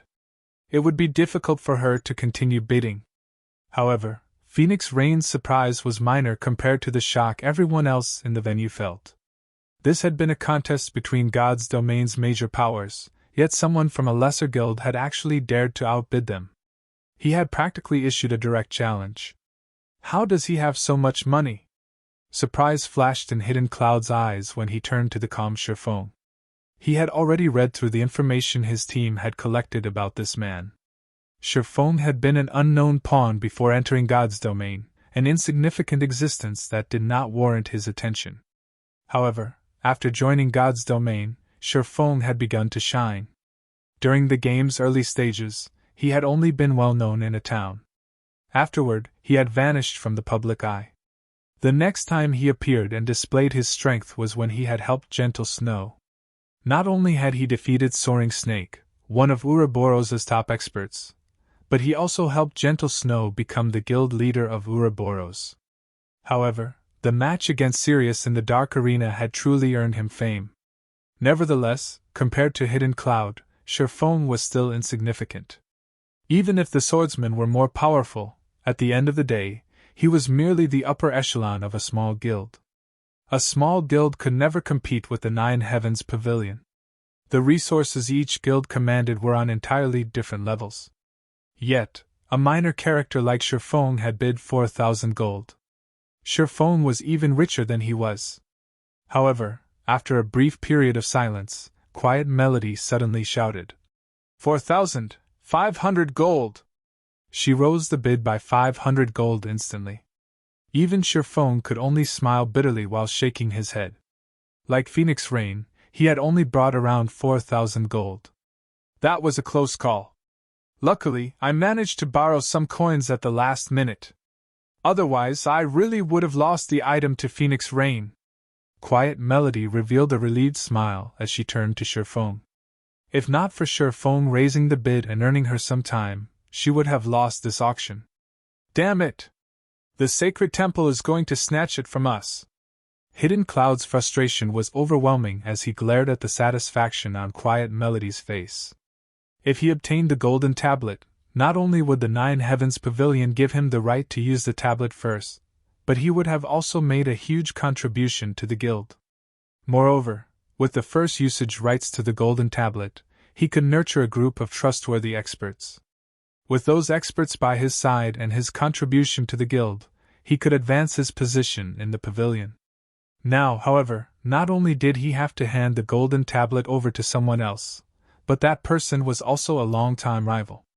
This was far more vexing than losing the golden tablet to Phoenix Rain. Yi Feng, lend me your 4,000 gold. I'll pay you back with 30% interest. Hidden Cloud asked desperately, his voice no longer carrying any hints of superiority. Shifeng shook his head, saying, No, I want 50% interest. That's going too far. Hidden Cloud growled, killing intent lacing his words. 30% is already high. If you hurry, you'll lose the 30% interest and earn yourself a powerful enemy. Emotion warmed Gentle Snow's face. She had never thought that Hidden Cloud would ever make such a threat. His desperation truly confused the Snow Goddess. Just what kind of item was this golden tablet? It had actually driven Hidden Cloud to lose his composure. At this moment, the man before her behaved nothing like the Hidden Cloud she knew. Going too far? Shifeng grinned. Unhurriedly, he pointed his finger at the distant Phoenix Rain, saying, The Phoenix Pavilion Master has also asked for a loan. Since you don't want to borrow it, I can lend it to the Phoenix Pavilion Master. You! Furious, Hidden Cloud wanted to rage. However, when he heard the hostess smash the gavel a second time, he gritted his teeth and said, Fine. I promise 50%. On the surface, although Hidden Cloud had agreed to Shifeng's conditions, he changed his view of Shifeng from someone who needed a warning to someone who needed to be extinguished. Once the auction was over, he would introduce Shifeng to despair. Meanwhile, Shifeng had long since been prepared as he quickly retrieved a contract and handed it to Hidden Cloud. The terms of the contract were very simple. As long as Hidden Cloud signed it, he would obtain 4,000 gold. However, the assassin was required to return 6,000 gold within a day. If he violated the contract, he would have to pay Shifeng 3 times the amount he borrowed in credits. After Hidden Cloud examined the contract, his hatred for Shifeng deepened. This was the first time anyone had taken advantage of him to such a degree, yet he was powerless about it. Unfortunately, he could only swallow this humiliation and sign the contract. Immediately, an additional 4,000 gold appeared in his pockets. 7,000 gold. Hidden Cloud shouted. As these words echoed throughout the auction venue, even Quiet Melody was momentarily stunned. She couldn't believe that Hidden Cloud would be this decisive. She had only managed to gather a total of 5,100 gold. The auction would be long over by the time she gathered enough money to make a counterbid. This Yifeng really is hateful. Even though we are secret partners, he loaned the money to Hidden Cloud. Blue Phoenix huffed as she watched the calm Shifeng. I was truly blind to have thought of him as a good person. However, Phoenix Rain, who sat beside Blue Bamboo, remained silent as she seriously evaluated the distant Shifeng. She, too, had initially been angry. However, her anger quickly dissipated after she read the message Shifeng had sent her. The message was very simple. The golden tablet is dangerous. Although she did not know what kind of danger the golden tablet possessed, she did not think that Shifeng would lie to her. After all, she had a close partnership with Zero Wing. She had previously stated that, after she obtained the golden tablet, she would split half of the slots to learn the secret technique with Zero Wing. This trade would benefit both sides. There was simply no reason for Shifeng to reject her offer. She also did not believe that Hidden Cloud would be generous enough to split any of the learning slots with anyone else.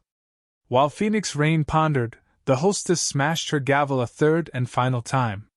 Congratulations to this gentleman for obtaining this tablet.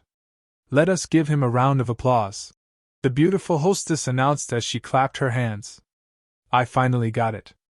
At this moment, Hidden Cloud felt ecstatic. When the golden tablet rested in his hands, wondrous fantasies of a powerful future filled his mind. He then shifted his gaze to Shifeng, ridicule flashing in his eyes. Now that I've obtained the tablet, I'll take care of you soon. Shifeng paid no heed to Hidden Cloud's gaze. Instead, his eyes shifted towards the venue's second floor. The moment Hidden Cloud obtained the golden tablet, The mysterious youth on the second floor smiled happily at the assassin. When Shifeng had first laid his eyes on the golden tablet, he, too, had wanted it for his own. However, when he shouted his bid of 4,000 gold, he had turned his attention to the second floor. Indeed, just as Shifeng had guessed, this golden tablet was not some kind of treasure at all. It was a fatal poison. The instant he announced his bid, the mysterious NPC on the second floor had shifted his gaze towards him. Shifeng had lived in God's domain for many years, so he was very familiar with the game's NPCs. He was also very familiar with the look in the youth's eyes when he turned towards him. It had not been a look of curiosity or congratulatory. He had looked at Shifeng as a predator looked at prey. Since the golden tablet was the youth's apparent target, Shifeng had dropped out of the foolish competition for it. After the first auction item sold, the venue's atmosphere grew heated. The items that appeared afterwards sold quickly, one after another. However, none of these items caught Shifeng's attention. Ladies and gentlemen, the next auction item is a precious tool in God's domain. With this, not only can you strengthen your defense, but you can also preserve your equipment's durability. This is definitely a must-have when adventuring. The female hostess then presented the attributes of the strengthening device. When the players in the venue saw the strengthening device's attributes, they were flabbergasted, and a passionate flame began to burn in their eyes. Chapter 834 Tool of Astronomical Value. Chapter 834 Tool of Astronomical Value. There's actually such a thing in God's domain? The strengthening device was even enough to tempt gentle Snow. As players reached higher levels in God's domain, battles grew increasingly intense. Against powerful monsters, in particular, the burden on their equipment durability was massive. It was impossible for players to fight for extended periods in the fields. They had to return to towns frequently to repair their equipment. This limited their grinding and questing efficiency. Unfortunately, no one had found a tool in God's domain that could solve this problem. The only solution they had was to prepare several sets of equipment as temporary replacements. However, guilds simply did not have enough equipment to supply every member with multiple sets. It was especially true for top-tier equipment. Even a first-rate guild like Ouroboros had to rely on outside sources for equipment, not to mention other guilds. To make matters worse, as players faced higher-leveled monsters, equipment drop rates decreased. This had significantly slowed guilds' development. If guilds had a tool like the strengthening device, they could solve this problem. Although the strengthening device was somewhat expensive, compared to the cost of preparing one or two additional sets of top-tier equipment for a player, the strengthening device was a cheap solution. Gentle Snow wasn't the only person who had realized this. The representatives of the various large guilds also understood the value of the strengthening device. Unfortunately, only one device was up for auction right now. I wish more were up for sale. Gentle Snow sighed in disappointment. Although everyone shared her feelings, nobody held back when placing their bids. 2 gold. 2 gold 10 silver. 2 gold 30 silver. Although only one strengthening device was available, many people participated in the bidding. This was completely different from the golden tablet's sale. The tablet's price would soar randomly by several hundred or thousands of gold. Small guilds simply could not afford to participate. However, they could compete for an item that only cost several gold. 5 gold! Hidden Cloud decisively raised the bid by a large margin, causing hesitation to ripple through the crowd. After all, if they call out a higher bid now, they would be challenging a super guild. They were not so desperate as to offend a super guild for a single strengthening device. Suddenly, Quiet Melody shouted, 6 gold! Melody, you think you can challenge me? Hidden Cloud sneered. He then shouted, 10 gold! Now that he had the golden tablet, the guild elders were extremely pleased with him and had marked down his contribution to the guild. Hence, he was in a very good mood. Moreover, the guild had sent him the collected money.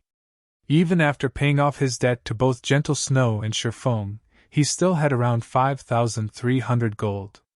He was not afraid to compete with the sacred temple in the least. When the bid reached 10 gold, everyone promptly gave up. If they bought the strengthening device for 10 gold, they would lose money rather than saving it. After a moment of thought, Gentle Snow chose to give up as well. Only a single strengthening device was up for sale. Even if she obtained it, its impact was limited. After the hostess slammed her gavel 3 times, Hidden Cloud won the strengthening device.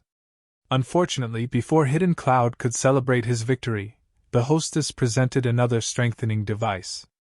Unlike before, however, she displayed a stack of 100 strengthening devices. 100 devices? Gentle Snow was momentarily stunned. Immediately, joy blossomed in her heart. 100 strengthening devices would have a far greater impact than just one. It would be of great help during large-scale team quests. 300 gold! 310 gold! 500 gold! The bids continuously increased. You want to compete with your meager wealth? Hidden Cloud laughed. If he could obtain these 100 strengthening devices, he could contribute far more to the guild. He then shouted, 700 gold! 800 gold! Phoenix Rain bid. 1,000 gold! Hidden Cloud raised the price without hesitation. 1,050 gold! Quiet Melody gnashed her teeth as she rose the bid.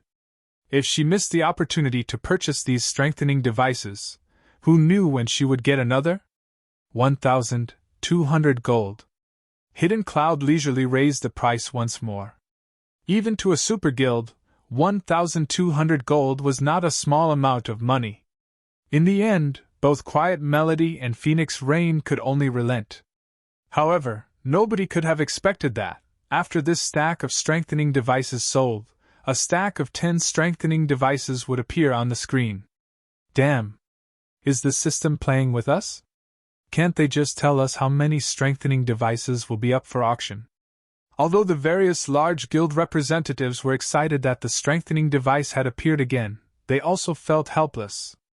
After all, who knew if this stack of strengthening devices would be the last available? For a time, everyone participated in another bidding war for the strengthening devices. As one strengthening device after another sold, Shifeng's elation grew. In the end, all 2,000 strengthening devices had been purchased, with an average price of 10 gold. After deducting the 30% handling fees, Shifeng earned a total of 14,518 gold. This was far more than he had initially expected. With this money, he would have no problem purchasing the 5 plots of land in Snowfield City. After the auction concluded, players began to filter out of the auction house.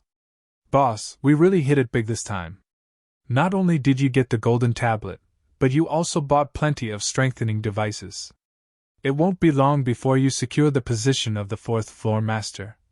Blaster whispered his congratulations. It's still too soon to celebrate. Now that we have the rights to the tablet, as long as you guys put on a good show, it will only be a matter of time before I become the 4th floor master. Hidden Cloud laughed. He then shifted his gaze towards Shifeng, who walked alongside Gentle Snow, and said quietly, But that Yifeng cannot stay. He swindled 2,000 gold out of me. He is looking to die. Send someone to keep an eye on him. Once I'm done dealing with the golden tablet, I'll teach him that it is not that easy to earn my money. Boss, rest assured, my men are already following him. He won't escape. Blaster reported as he patted his chest. He could only feel sorry for the swordsman. Throughout God's domain, there were very few people Hidden Cloud could not kill. He had even recently obtained an excellent dagger. The weapon was practically a nightmare for Hidden Cloud's targets. Just as Hidden Cloud and the others left the Blackwing auction house, everything on the street froze. What's going on? The players wandering the street were shocked. None of them could move, not even a step. They couldn't even make their fingers twitch. It was as if time had stopped, and only their minds remained active. As the space had frozen, fear surfaced in everyone's hearts. They felt as if they stood in the middle of a ferocious beast's nest, and this ferocious beast had already stretched its jaws and was prepared to devour them all. Even Phoenix Rain, Quiet Melody, Gentle Snow, and the other top-tier experts were astounded by this surprising event, much less the various ordinary players. After all, it wasn't just players who could not move. Even the level 180, Tier 2 guards patrolling the street had been rendered immobile. Meanwhile, without anyone's notice, a black figure had appeared in front of Hidden Cloud and quietly overlooked the assassin. Chapter 835 Soul Disintegration. Chapter 835 Soul Disintegration. Who is that? Phoenix Rain, who had just exited the auction house, watched the mysterious youth slowly walk towards Hidden Cloud in disbelief. This was the first time she had encountered such a situation. Blackwing City was not an ordinary city. Even the city patrols were far superior to an imperial capital's. Yet, despite it the daylight hour, this NPC acted so boldly. The most unbelievable part about this situation was that even the Tier 3 guard captains had been frozen in place. This mysterious youth's power was incredibly frightening. "What are you trying to do?" Hidden Cloud asked the mysterious youth before him. He had only managed to force these words out after an intense struggle. He could clearly feel how terrifying the man before him was. The bloody glint in the man's eyes alone made him involuntarily shiver. Before this man, his power was as insignificant as a speck of dust. If this man wished it, he would lose his life instantly. His only option right now was to delay for time. What kind of place was Blackwing City? It was probably the safest location throughout God's domain. There was no way Blackwing City's authorities would allow an NPC to do as they wished. "Ha! You sure are an interesting little fellow. You're still trying to buy time? I advise you to give up. Although you are still in Blackwing City, this space is in a completely different dimension. Even a Tier 5 Divine Mage, adept in space magic, won't detect us here." The mysterious man smiled calmly at Hidden Cloud's question. "All right, will you hand over the golden tablet on your own, or will I have to retrieve it myself?" Although the youth's words had not been loud, every player on the street had heard him very clearly. "What? An NPC is robbing someone? Is this some kind of event? Isn't this NPC too strong? He's actually making a move inside Blackwing City. This isn't a legendary quest, right?" The watching players were both excited and scared. Although this chance encounter was interesting, they were afraid of being caught up in the incident. A meaningless death at their levels would be a major, unfortunate loss. "Golden tablet? What is that? I don't know what you're talking about," Hidden Cloud said, his mouth twitching as he stared at the mysterious youth. That golden tablet was his hope of advancing his career in the Nine Heavens Pavilion. Not only had he spent a large sum of money to obtain it, but the pavilion's upper echelons had also heard of his procurement already. If he simply handed the tablet to this NPC and returned to report to his superiors that he had lost it, acting as if nothing had ever happened, he would only enrage the Nine Heavens Pavilion's elders and guild leader. Handing over the golden tablet was scarier than death. Hearing Hidden Cloud's words, Sherfone glanced at the assassin, admiring the man's courage. When he had encountered an NPC robbery in his previous life, he had tried to resist as well. Unfortunately, he had not experienced a positive outcome. As he had not been strong enough, the NPC had successfully robbed him. However, being robbed was one thing. The true problem lay in the fact that said NPC had attacked. Dying by an NPC's hand had a far more severe penalty than an ordinary death. Moreover, the more powerful the NPC was, the heavier the punishments players received when that NPC killed them. Sherfone had been considerably lucky. His murderer had only been a Tier 4 Sword Emperor. In the end, he had lost 2 levels and suffered a weakened state for 5 days. Meanwhile, no matter how he looked at it, the mysterious youth was definitely stronger than a Tier 4 Sword Emperor. A lot stronger. "You're not gonna hand it over?" the youth sighed. "It seems that I have to do it myself, then." As soon as the NPC finished his statement, he stretched out a finger and lightly tapped Hidden Cloud's forehead. "Pun! Ah!" Hidden Cloud screamed with pain, sounding as if this pain came from the depths of his soul. In the next moment, Hidden Cloud's physical body disintegrated, revealing a half-transparent version of himself. However, this half-transparent hidden cloud began to fade. The assassin's scream grew in pitch and distorted, sounding almost inhuman. Amazing! This NPC actually knows soul disintegration. Sherfone was slightly surprised as he watched Hidden Cloud's body vanish in the wind. At this moment, even Sherfone had sympathy for Hidden Cloud. Sherfone had only seen soul disintegration in a video in the past. Not only could this attack kill players, but it could also damage a player's soul directly. It was similar to when he absorbed players' immortal souls. An immortal soul, as the name suggested, was an immortal existence. No matter how much damage an immortal soul took, it could recover. When Sherfone absorbed the immortal souls of the players he killed, he had only absorbed a tiny portion. Even so, this prevented the players from logging into God's domain for a short time. Soul disintegration was different. It was a skill purely meant to shatter a player's soul. It could destroy a player's immortal soul completely. Experiencing one's soul disperse was far more severe than someone or something absorbing a portion of it. Although players could also recover from this damage, it took far more than not logging in for 2 or 3 days. Sherfone would not be surprised if Hidden Cloud could not log into God's domain for half a month. Why fight it? Though, even if you had handed it over, I would have still killed you. The mysterious youth shook his head as he looked at the golden tablet that had fallen from Hidden Cloud's body. The youth then turned to the other players on the street, smiling as he stated, "Anyways, now that I've obtained the item, let's celebrate with your deaths."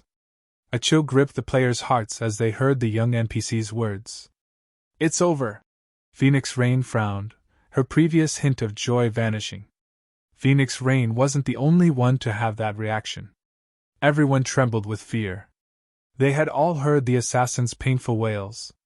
Hidden Cloud was an apex expert from the 9 Heavens Pavilion. How much pain could cause an expert like that scream as he had? Yifeng had been telling the truth.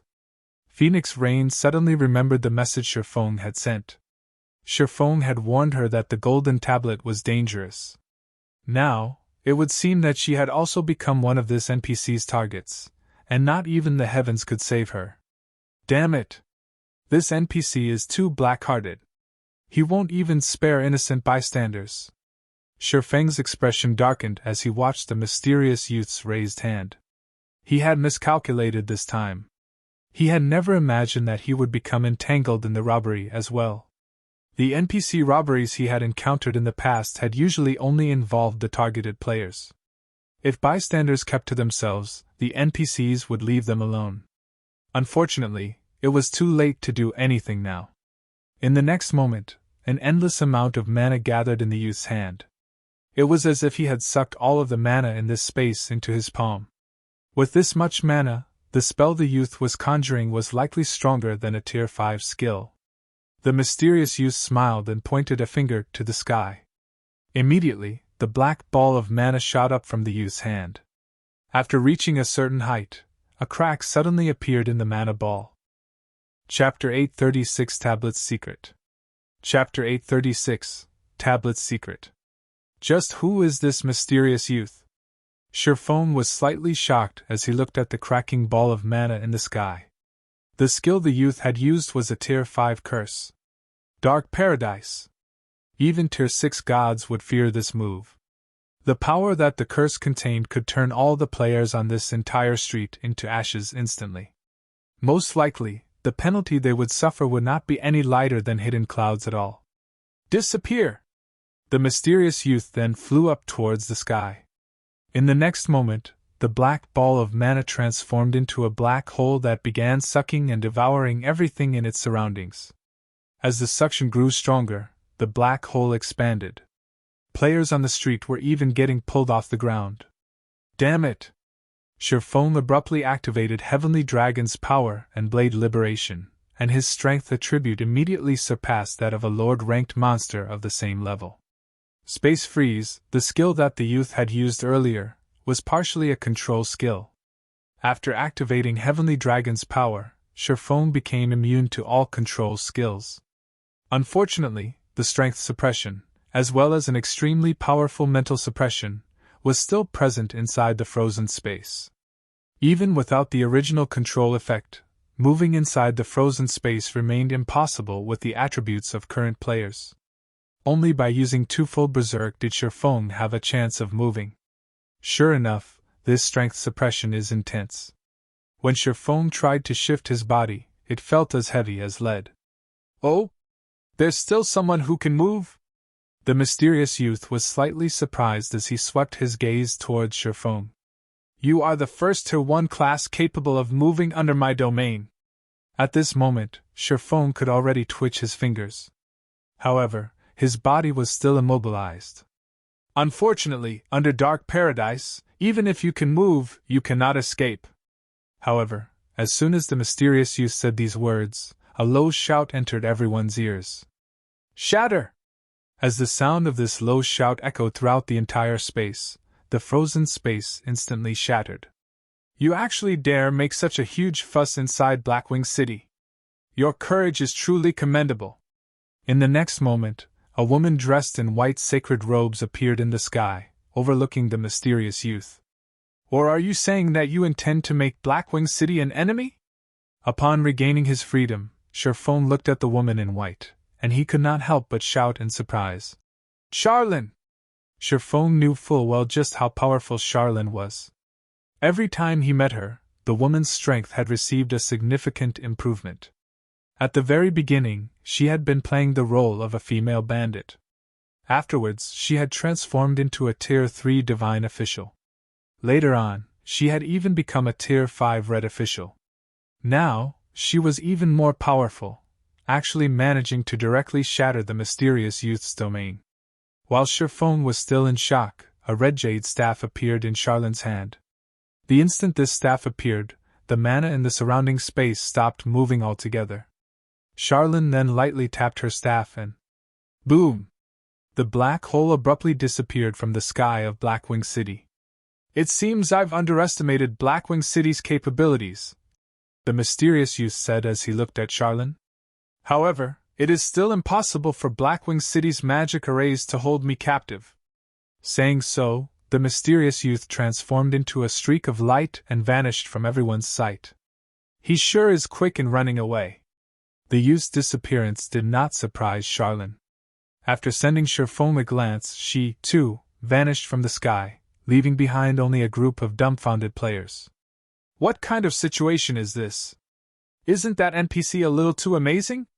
He actually succeeded in killing a player inside Blackwing City and got away safely on top of that. Excited expressions appeared on the faces of the players on the street who had witnessed this scene.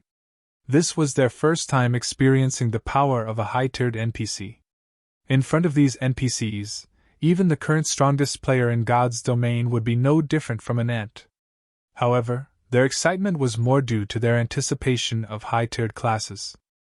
Meanwhile, news of this matter also spread throughout God's domain at the speed of light. I never thought that there would also be such a risk when buying NPC-sold items from an auction. It seems I'll have to be careful when purchasing items in the future. When Gentle Snow thought about her purchases for the guild, she could not help growing anxious. Let alone that mysterious youth, even a level 100, Tier 2 NPC could put her in a huge bind. If a Tier 3 NPC appeared, then only death would await her. In reality, Gentle Snow wasn't the only person who had such thoughts. The representatives of the various large guilds shared her fears.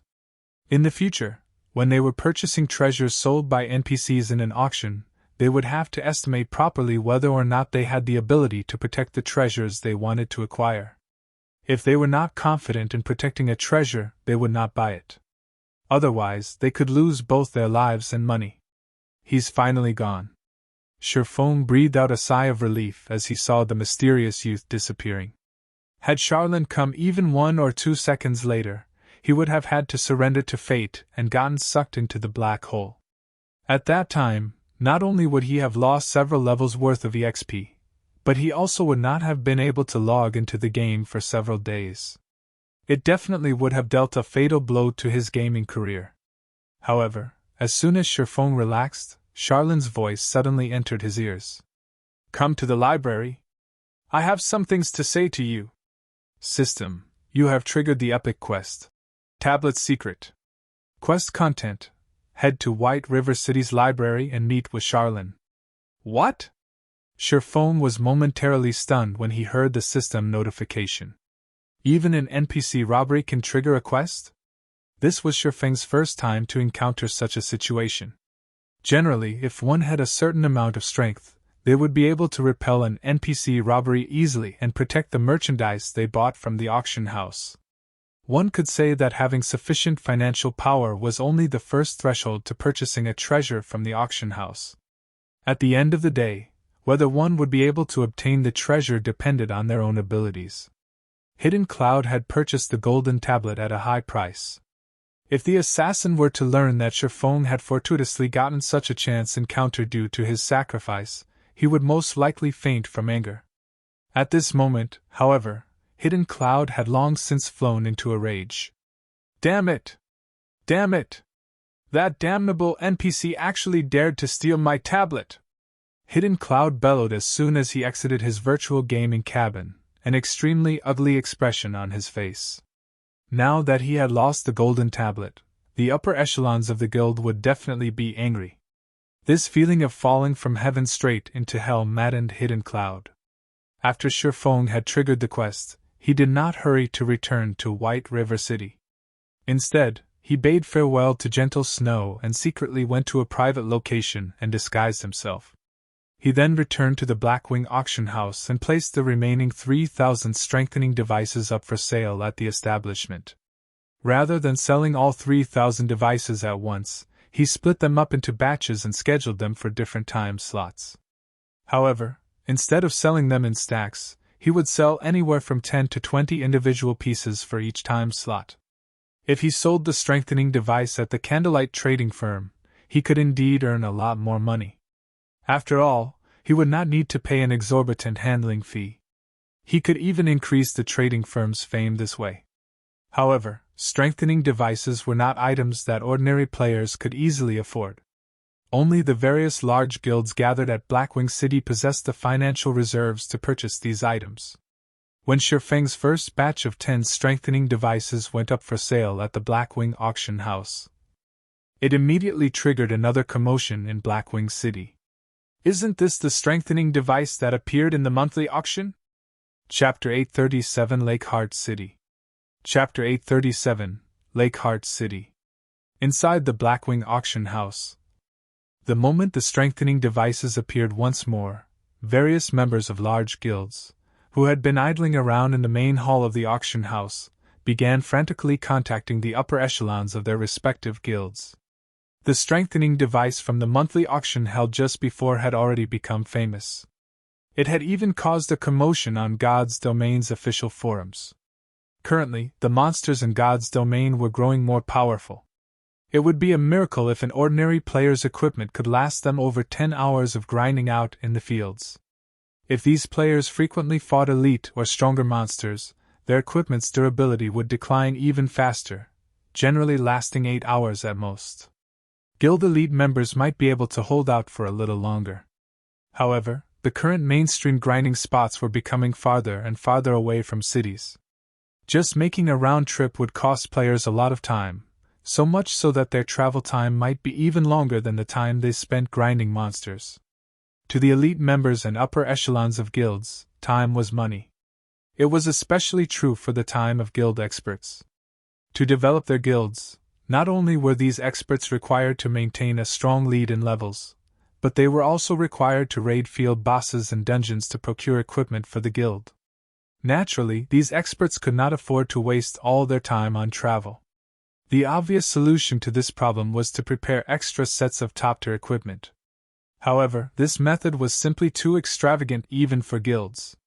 While the monthly auction was still ongoing, the various large guilds had immediately experimented on the strengthening devices they acquired. As a result, they had already gained a relatively precise understanding of the item's effects. Previously, they could only make a rough guess based on the introduction of the item. Hence, upon conducting their tests, these large guilds were shocked. Although the strengthening device could only extend a player's grinding time by 3 to 4 times, the better the equipment the strengthening device was used on, the greater the effects. In addition, while battling, the bonus durability provided by the strengthening device would be the first to diminish instead of the equipment's own durability. In other words, as long as players still had strengthening devices on hand, they could devote their time to grinding. They would not have to prepare any additional equipment, neither would they need to return to a city to get their equipment repaired. If allocated to ordinary or elite players, the 10 gold strengthening device would indeed be very extravagant. However, when assigned to an expert player, it would not be one bit extravagant. On the contrary, it would be a profit, instead. Unfortunately, the strengthening devices were sold only in the monthly auction. This situation caused many large guilds that had not participated in the auction great frustration. Now that the strengthening device had appeared in the auction house as a player-sold item, how could the members of the various large guilds not grow frantic? Just a few minutes after the strengthening device's appearance, the price for a single unit broke past the 9 gold threshold. Moreover, the price was still increasing rapidly. Even Shifeng had not expected the strengthening device to be this popular. When he exited the auction house, he saw group after group of players rushing into the building. Huh! Why is Phoenix Rain suddenly contacting me? Just as Shifeng was preparing to leave Blackwing City, he suddenly received a call from Phoenix Rain. However, the person she was contacting was not Yifeng but Black Flame. Guild leader Black Flame, have you heard? There is a player selling strengthening devices at the Blackwing auction house right now, Phoenix Rain said through the video chat, smiling. Yes, I've also just heard about it. Shifeng nodded, having already changed to his Black Flame guise. But why is Phoenix Pavilion Master contacting me? I want to purchase a large number of strengthening devices, so I wish to borrow some money from you. Of course, I won't borrow it for nothing. 3 days later, I'll return it to you with 30% interest, or you can buy a high-potential land in one of the Black Dragon Empire's major cities from me. Phoenix Rain smiled as she extended a tempting proposition. Originally, she had not wished to borrow money from Shifeng. However, with the appearance of the strengthening device, and based on her newfound knowledge regarding the item, she had a great opportunity for the Phoenix Pavilion to surpass the Heavenly Dragon Pavilion. Level 40 was an important turning point in God's domain. With the strengthening device, she could rapidly raise a group of experts to level 40. At level 40, even using only common mounts would still bring about explosive improvements to their leveling speeds. They would be able to develop new maps earlier than other guilds. However, she had already spent a large part of her funds to purchase other items during the monthly auction. She did not have enough to contest for the strengthening devices, not to mention needing money to buy mounts. Hence, she gave Shifeng such a lucrative offer. Of course, the reason why she had looked for Shifeng to borrow money from and not someone else was mainly because Zero Wing was simply too wealthy. Zero Wing had relatively few members. The guild's various departments were also incomplete. The guild's expenses were not particularly high either. Moreover, Zero Wing was the proud owner of Star Moon Kingdom's wealthiest trading firm, the Candlelight Trading Firm. The guild also possessed the enviable Stone Forest town. The guild's daily profits were in no way inferior to even those of a super first-rate guild like the Dragon Phoenix Pavilion. Due to these reasons, the wealth Zero Wing possessed could make even her envious. Just from the bid Yifeng had placed earlier on the golden tablet, one could tell how rich Zero Wing was. Alright, but I want to purchase land at the Black Dragon Empire's Lake Heart City. Shifeng inwardly cheered upon hearing Phoenix Rain's words. He had never imagined that the woman would be so desperate. However, I'll say this first. I still have other uses for my coins. I won't buy it if your price is too high. Although he had previously purchased some potential land in the Black Dragon Empire and subsequently established the Candlelight Trading Firm at these locations, there was a limit to his funds.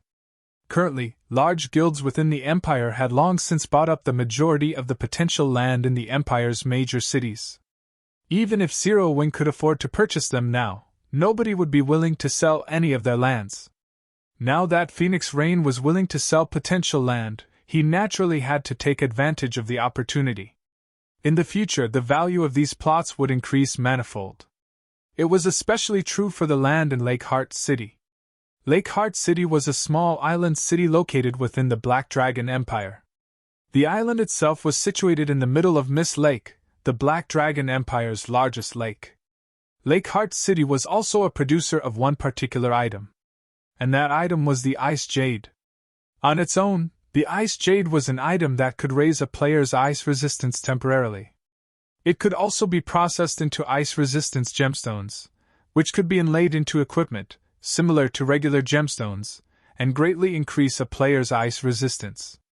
During the initial stages of the game, this item was not particularly valuable. After players reached level 50, however, the value of ice jades would multiply. At that time, the demand for the item would exceed its supply. Likewise, the value of the lands of Lake Heart City would also increase markedly. Previously, there had been too many lands that Zero Wing had to purchase. However, the guild's funds were extremely constrained.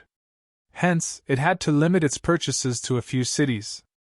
Although it had earned enough money later on, by then, the potential lands of Lake Heart City had long since been bought clean. As for the golden lands of the city, Zero Wing had neither the money nor reputation required to purchase them. In the end, the guild had no choice but to settle for an ordinary plot of land. Lake Heart City? Phoenix Rain checked and discovered that there were indeed 2 plots of high-potential land under her name in Lake Heart City. Moreover, although Lake Heart City was one of the major cities in the Black Dragon Empire, the player population there was not particularly high, as the city was mainly a tourist spot for casual players. She had never imagined that Sherfone would actually be interested in such a location. Alright. I have land that is close to the auction house there. I'll sell it to you at market price, which is 6,200 gold.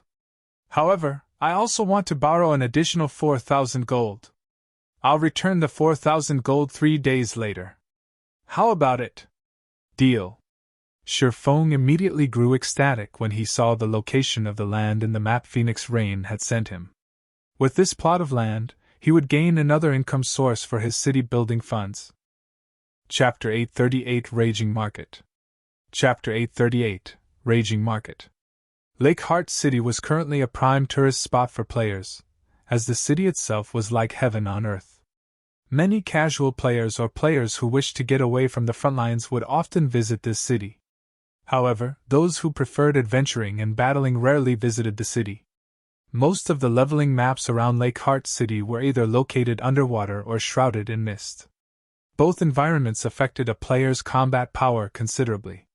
Hence, very few players wishing to level up and go on adventures would reside in Lake Heart City.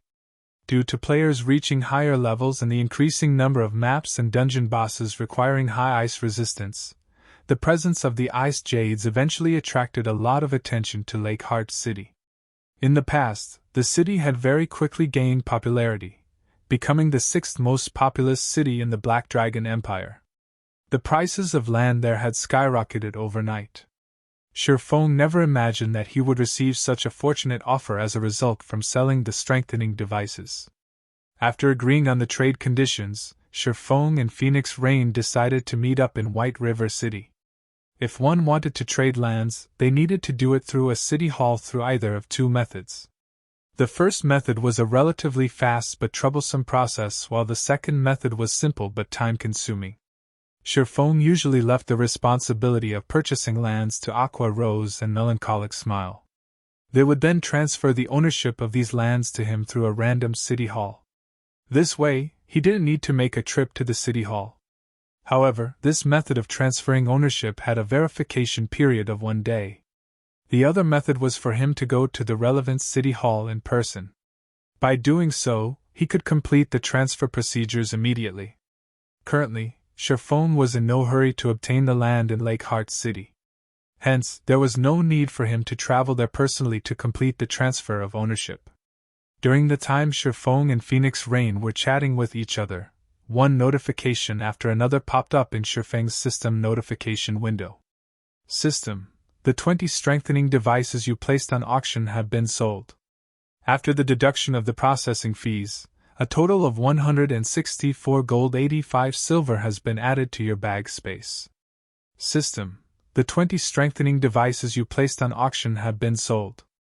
After the deduction of the processing fees, a total of 165 gold, 64 silver has been added to your bag space. During the short time since Shifeng left the auction house, the amount of money in his bag had increased by over 1,000 gold. The rate at which he was earning money was just staggering. This handling fee is simply usurious. Shifeng felt a pang in his heart when he looked at the actual amount of money he had obtained from the sales. Although the current handling fee was not as high as that of the monthly auction, it was still 20%. He could have purchased many good plots of land with all the handling fees he had paid. Shifeng could not help but admit that the auction house was extremely profitable. Unfortunately, current players were still incapable of establishing their own auction houses. The precondition for doing so was having a city of their own. Following which, Shifeng teleported back to White River City and prepared to head to the library. The golden tablet held a great temptation for Shifeng. A secret technique was a treasure that could allow players to learn advanced combat techniques directly. To guilds, not to mention several epic weapons, even the value of a fragmented legendary weapon was incomparable to that of a secret technique. If he could obtain the golden tablet, it would definitely improve the overall strength of Zero Wing's core members by a large margin. Upon exiting the teleportation hall, Shifeng took out the dark gold whistle from his bag and blew it gently. As the sound of the whistle rang out, a magic array appeared on the street. The demonic flame tiger then emerged from the magic array. The body of the demonic tiger was roughly the size of a small house. The black flames that surrounded its sharp claws sent the ambient temperature rising by several degrees. The instant the demonic flame tiger appeared, the players on the street were immediately stupefied. Why did a monster suddenly appear here? Could monsters be attacking the city? That's not right. Why aren't any of the guards on patrol reacting? The onlookers grew flustered as they stared at the demonic flame tiger. Not only did it possess an intimidating appearance, but the aura leaking out of its body also made their hearts shiver in fear. Even the elite players sensed a massive threat from the demonic flame tiger. Shifeng could not help but smirk as he swept a glance at the immobilized players. He then walked up to the demonic flame tiger. This was a dark gold mount. Its strength was equivalent to a level 40 chieftain. Naturally, it is not something ordinary players could handle. Has that person lost his mind? He's actually going up to it. Is he not afraid of getting killed? Everyone thought that Shifeng had lost himself to fear as they watched him approach the demonic flame tiger.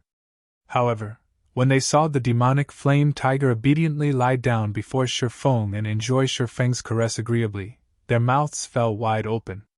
However, an even more shocking scene occurred in the next moment as Shifeng mounted the demonic flame tiger. "Let's go!" Shifeng shouted lowly. Suddenly, the demonic tiger let out a loud roar and took a step forward. It then transformed into an afterimage that disappeared before everyone. What?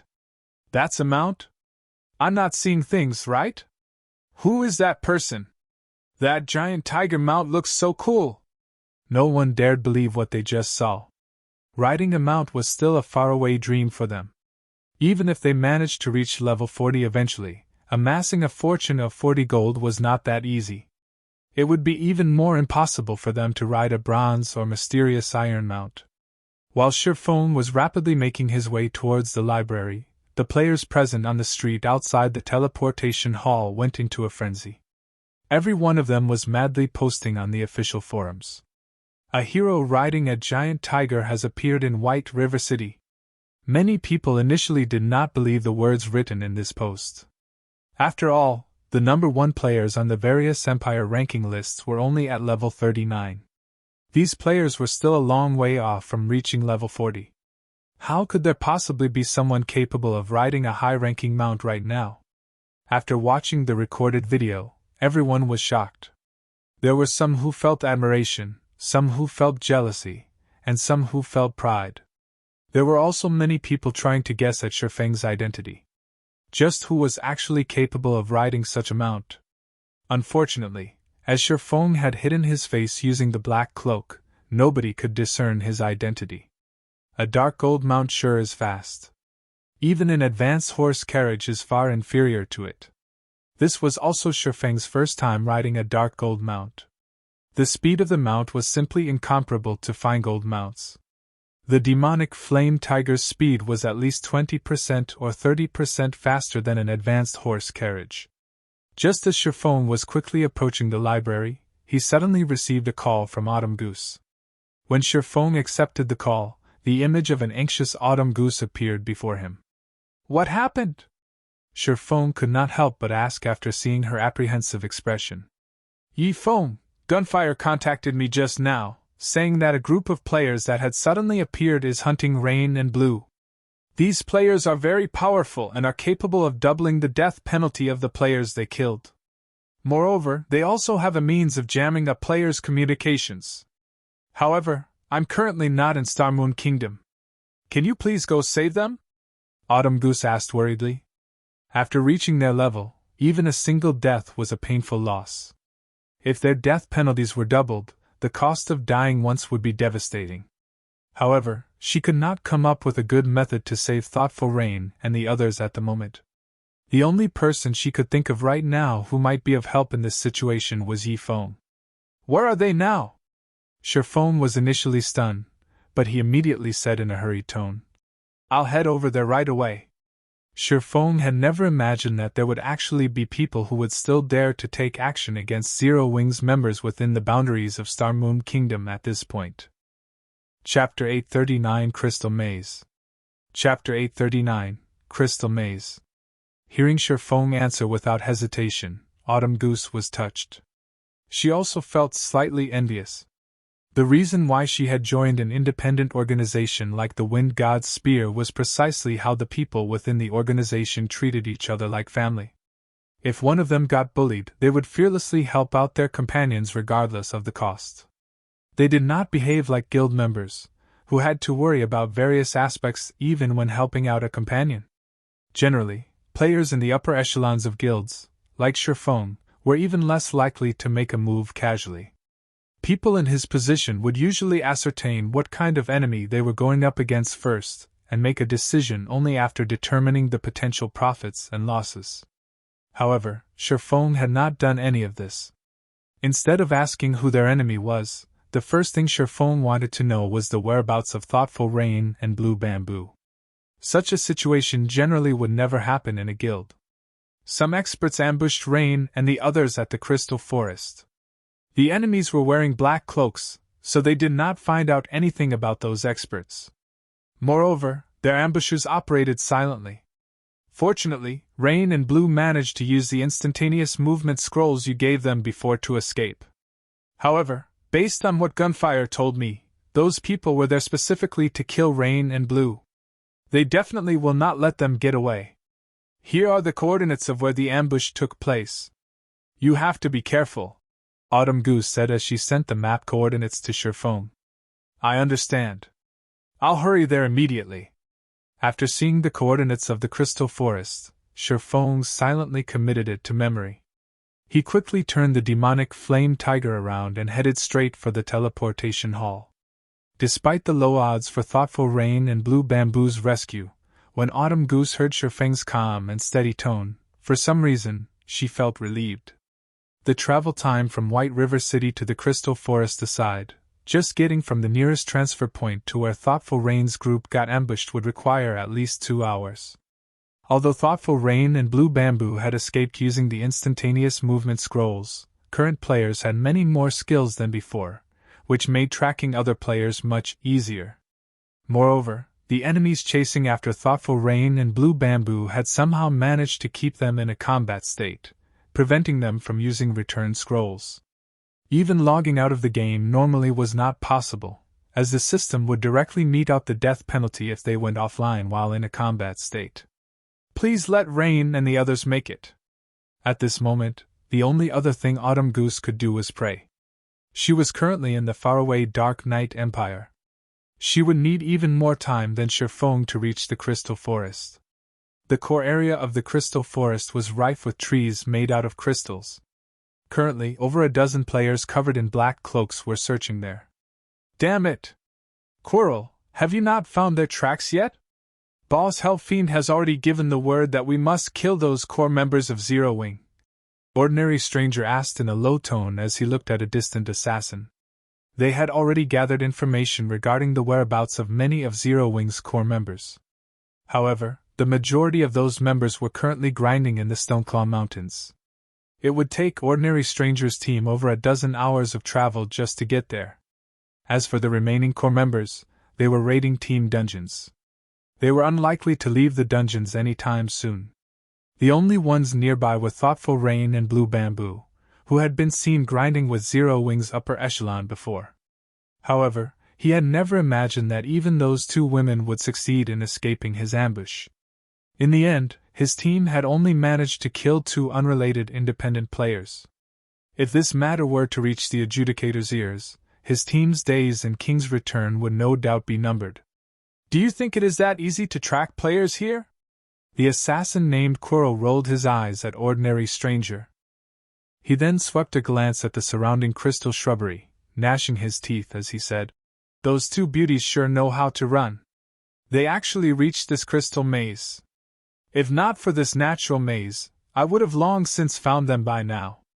However, rest assured, although the terrain here is complex, this place has only one exit. The two of them cannot use return scrolls right now. They also cannot log off normally. It is only a matter of time before we find them." "Good then. Thunder and I will guard the exit. You guys head inside and search for those two. We need to kill them as quickly as possible. Don't forget, we don't have much time left. We still need to deal with the other members of Zero Wing," Ordinary Stranger instructed. "I understand." Quirrell also began hastening his search. Aside from Quirrell, the other members of the team paired off and began searching the crystal maze. "Rain, what are we going to do? Those people are still chasing after us. If we head in any further, we will arrive at the lair of the crystal wolves." Blue Bamboo's heart began palpitating as she looked at the patrolling pack of crystal wolves some distance away. These crystal wolves were incomparably powerful. In order to complete a crystal collection quest, they had also personally experienced the strength of these monsters. Previously, when Shifeng had led them to kill the crystal wolf packs, they had not felt these monsters to be much of a threat. However, after returning to this place again by themselves, they found out just how difficult and exhausting dealing with these monsters was. Alone, a single wolf pack was not particularly scary. However, if they did not kill these crystal wolves quickly enough, these monsters would summon more companions in the vicinity, instantly bolstering their numbers by several times. Sometimes the crystal wolves would also draw special elites, or even chieftain-ranked monsters. Fortunately, when the chieftain appeared, they had Death Wind to tank it. Otherwise, they would have died without a doubt. Only, they had never imagined that, rather than dying to the level 45 chieftain, Death Wind would die at the hands of cloaked players that had suddenly appeared, instead.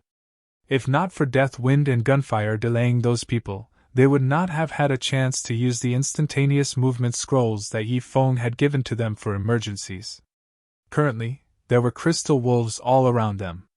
If they moved deeper into the maze, the possibility of discovery by a wolf pack would increase as well. In which case, by the time those cloaked players caught up to them, these crystal wolves would have long since killed them already. "We can only give it a shot. We'll use an invisibility potion and continue forward.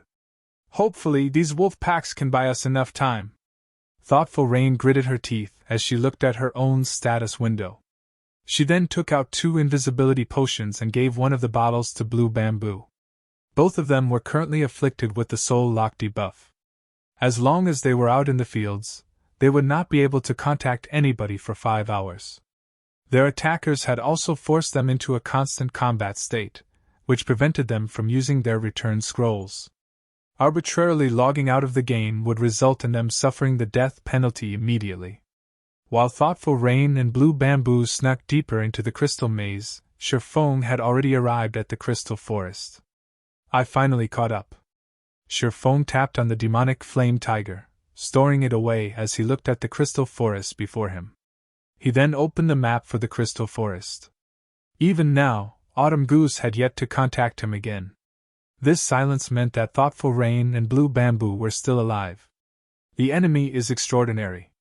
The fact that Rain and Blue have remained at large suggests that they entered the Crystal Forest's core area, the Crystal Maze. Hopefully, I can make it in time. After taking a glance at the map, Sherfong used Space Movement, the activatable skill of the Aura of Space. Space Movement allowed him to cross up to 600,000 yards instantly. He could easily traverse the entire Crystal Forest, or move to any location within the map. If not for this skill, he would not have made it to the Crystal Forest so quickly either. Now that the skill's cooldown was over, he could use it once again. In the blink of an eye, Sherfong appeared at a location close to the Crystal Maze's entrance. Guarding the entrance as well? It seems you guys really are targeting Zero Wing. The instant Sherfong appeared in the area, he immediately noticed the cloaked Ordinary Stranger and Thunder Tiger keeping watch at the entrance of the Crystal Maze, their eyes radiating cold killing intent. Chapter 840 Magic Staff. Chapter 840 Magic Staff. Just when Sherfong noticed Ordinary Stranger and Thunder Tiger, the two of them caught sight of Sherfong. Brat, I don't know how you suddenly appeared here, but since you've come to this place, you can only consider yourself unlucky. Thunder Tiger, who had hidden his identity and appearance, said when he suddenly saw the similarly anonymous Sherfong. Taking the initiative, he walked towards Sherfong. All this waiting around has made me annoyed. Old stranger, you better not make a move. I'm gonna use this brat here to relieve some of my stress. Sure, but the equipment he drops will belong to me. Ordinary Stranger laughed. Ordinary Stranger had discovered Sherfeng's presence the instant Sherfong had appeared. Initially, he had thought that a powerful enemy had shown up. However, after some close observation, he did not sense any threat coming from beneath the black cloak. On the contrary, he had noticed many holes in Sherfeng's defense. If not for Thunder Tiger declaring his claim, Ordinary Stranger would have long since taken action to remove this ant. However, even if the opponent were an expert, it would not matter. Thunder Tiger was a top-tier expert of King's Return. Currently, he was already level 38. Placed in Star Moon Kingdom, his level would rank within the top 10. Not to mention, he was fully geared in level 35 Dark Gold equipment. His maximum HP was as high as 14,600. His combat standard was also at the refinement realm already. Dealing with 2 or 3 ordinary experts simultaneously would be child's play for him. Even if the opponent were an expert of the same combat standards, Thunder Tiger was a refinement realm expert of King's Return. The guild had long since presented the Berserker with a Berserk skill. As long as Thunder Tiger activated this Berserk skill, he could kill a refinement realm expert easily. He could even defeat a flowing water realm expert. In the off chance that Thunder Tiger was no match for this new arrival, Ordinary Stranger himself could still back up the Berserker. If he and Thunder Tiger worked together, they would be practically invincible in Star Moon Kingdom. Only Zero Wing's Black Flame and Yi Feng could cause them to feel fear. No one else was worth mentioning. As soon as Ordinary Stranger finished speaking, Thunder Tiger retrieved a two-handed saber from his back and used Charge at Sherfong. When using Charge, controlling the sudden increase in speed was extremely difficult for ordinary players. As a result, they would usually reveal flaws in their attack. However, Thunder Tiger was different. He had long since mastered this skill. By adjusting his center of gravity, he had managed to apply his increased speed to his attack, creating his own charging slash. He had transformed a system-generated skill into a personal skill. Not only did his saber speed up, but the power contained within it also increased. Even a shield warrior of the same level would have to retreat several steps, breaking their stance. Boom! As the two-handed saber landed, sparks scattered into the surroundings. A silver one-handed sword actually stopped Thunder Tiger's lightning-fast saber. What? Thunder Tiger was shocked as he stared at Sherfong standing steadily in his original position. The charging slash getting blocked did not come as a surprise to Thunder Tiger. However, this was his first time to encounter an enemy who could remain standing steadily after receiving his charging slash. Even Broken City, an elder of King's Return, had to retreat half a step after receiving this attack of his. This situation was simply inconceivable. Tiger, be careful! We've got a tough one, Ordinary Stranger warned hurriedly after realizing that their enemy this time was no common player. As he began casting a spell, he added, We'll deal with him together. I understand. Thunder Tiger's expression had turned serious as well, the contempt he felt before disappearing completely. He promptly used Whirlwind Slash in an attempt to drive Shifeng away. However, as soon as he started swinging his gray saber, a streak of blue light struck his weapon. A crack in space also appeared along the path the blue light had taken. Pung! Thunder Tiger felt his hands going numb as his saber came to an abrupt halt. It felt as if he had just struck an iron wall. Immediately after, however, a powerful impact shook him, forcing him to retreat 4 steps before he could stabilize his body. Damage of -1,338 points appeared above the berserker's head. He had instantly lost close to 10% of his HP. Who are you? At this moment, even if Thunder Tiger were a fool, he would understand that the man before him was definitely stronger than himself. In just a single exchange of skills, he had lost over 1,000 HP. Shifeng's strength could practically rival a chieftain of the same level. Before Thunder Tiger could react, a streak of blue light instantly slashed his body. Although the berserker had tried to defend himself with his saber, he was simply no match for the speed of the sword light. -7,151. The lightning effect having triggered, Shifeng's attack instantly took away half of Thunder Tiger's HP. The berserker himself also went flying over 10 yards away. Who am I? At this time, Shifeng laughed. You dared to come and find trouble with Zero Wing, yet you still ask who I am? Hearing Shifeng saying so, whether it was Thunder Tiger or Ordinary Stranger, both of them immediately shuddered as a name appeared in their minds. Sword King Black Flame. Why is he here? Ordinary Stranger's expression darkened, his heart roiling with confusion. Their operation this time was top secret. They had even placed a soul lock on the targets of their ambush. The two women should have no way of contacting anyone from Zero Wing. Hence, the possibility of them encountering Black Flame here was practically non-existent. Yet, now, Black Flame had appeared before them. However, Ordinary Stranger gave no further thought to this matter. Since Black Flame was here, there was only one thing they could do right now. Escape. They had next to no chance of winning against Black Flame in a direct confrontation. Their only hope for resisting Black Flame was to meet up with the Falcon Legion.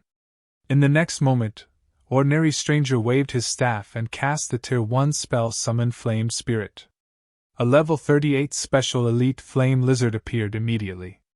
Following which, he used one of the activatable skills of his magic staff, Undead Sacrifice. Suddenly, the flame lizard let out an agonized wail as the red flames covering its body turned into an emerald green, its body doubling in size. Its rank had increased from Special Elite to Lord as well. Undead Lizard Undead Lord. Level 38. HP 3, 600, 000/3, 600, 000. Such a powerful monster was more than enough to deal with a top-tier expert. Moreover, as a summoner, he could form a soul link with his summoned creature, which allowed him to transfer 50% of the damage he received to it. However, Ordinary Stranger knew quite well that even with the undead lizard, Thunder Tiger, and he were still no match for Shifeng. They had a very clear understanding of just how powerful experts of Shifeng's standard were. He had summoned the undead lizard only to delay Shifeng. The undead lizard was a speed-type monster. At the same time, it possessed multiple control skills. It could surely pin down Shifeng and give them an opportunity to escape. Retreat! Ordinary Stranger waved his staff and shot elemental bullets at Shifeng. Simultaneously, he willed the undead lizard forward to attack Shifeng.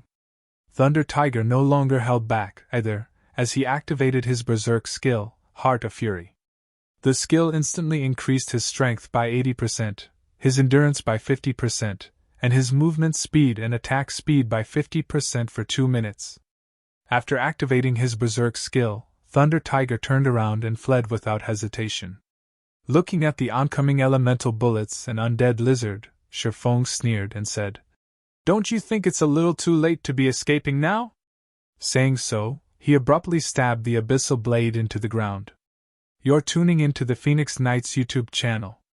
Don't forget to subscribe and join us on this journey to catch the most captivating stories.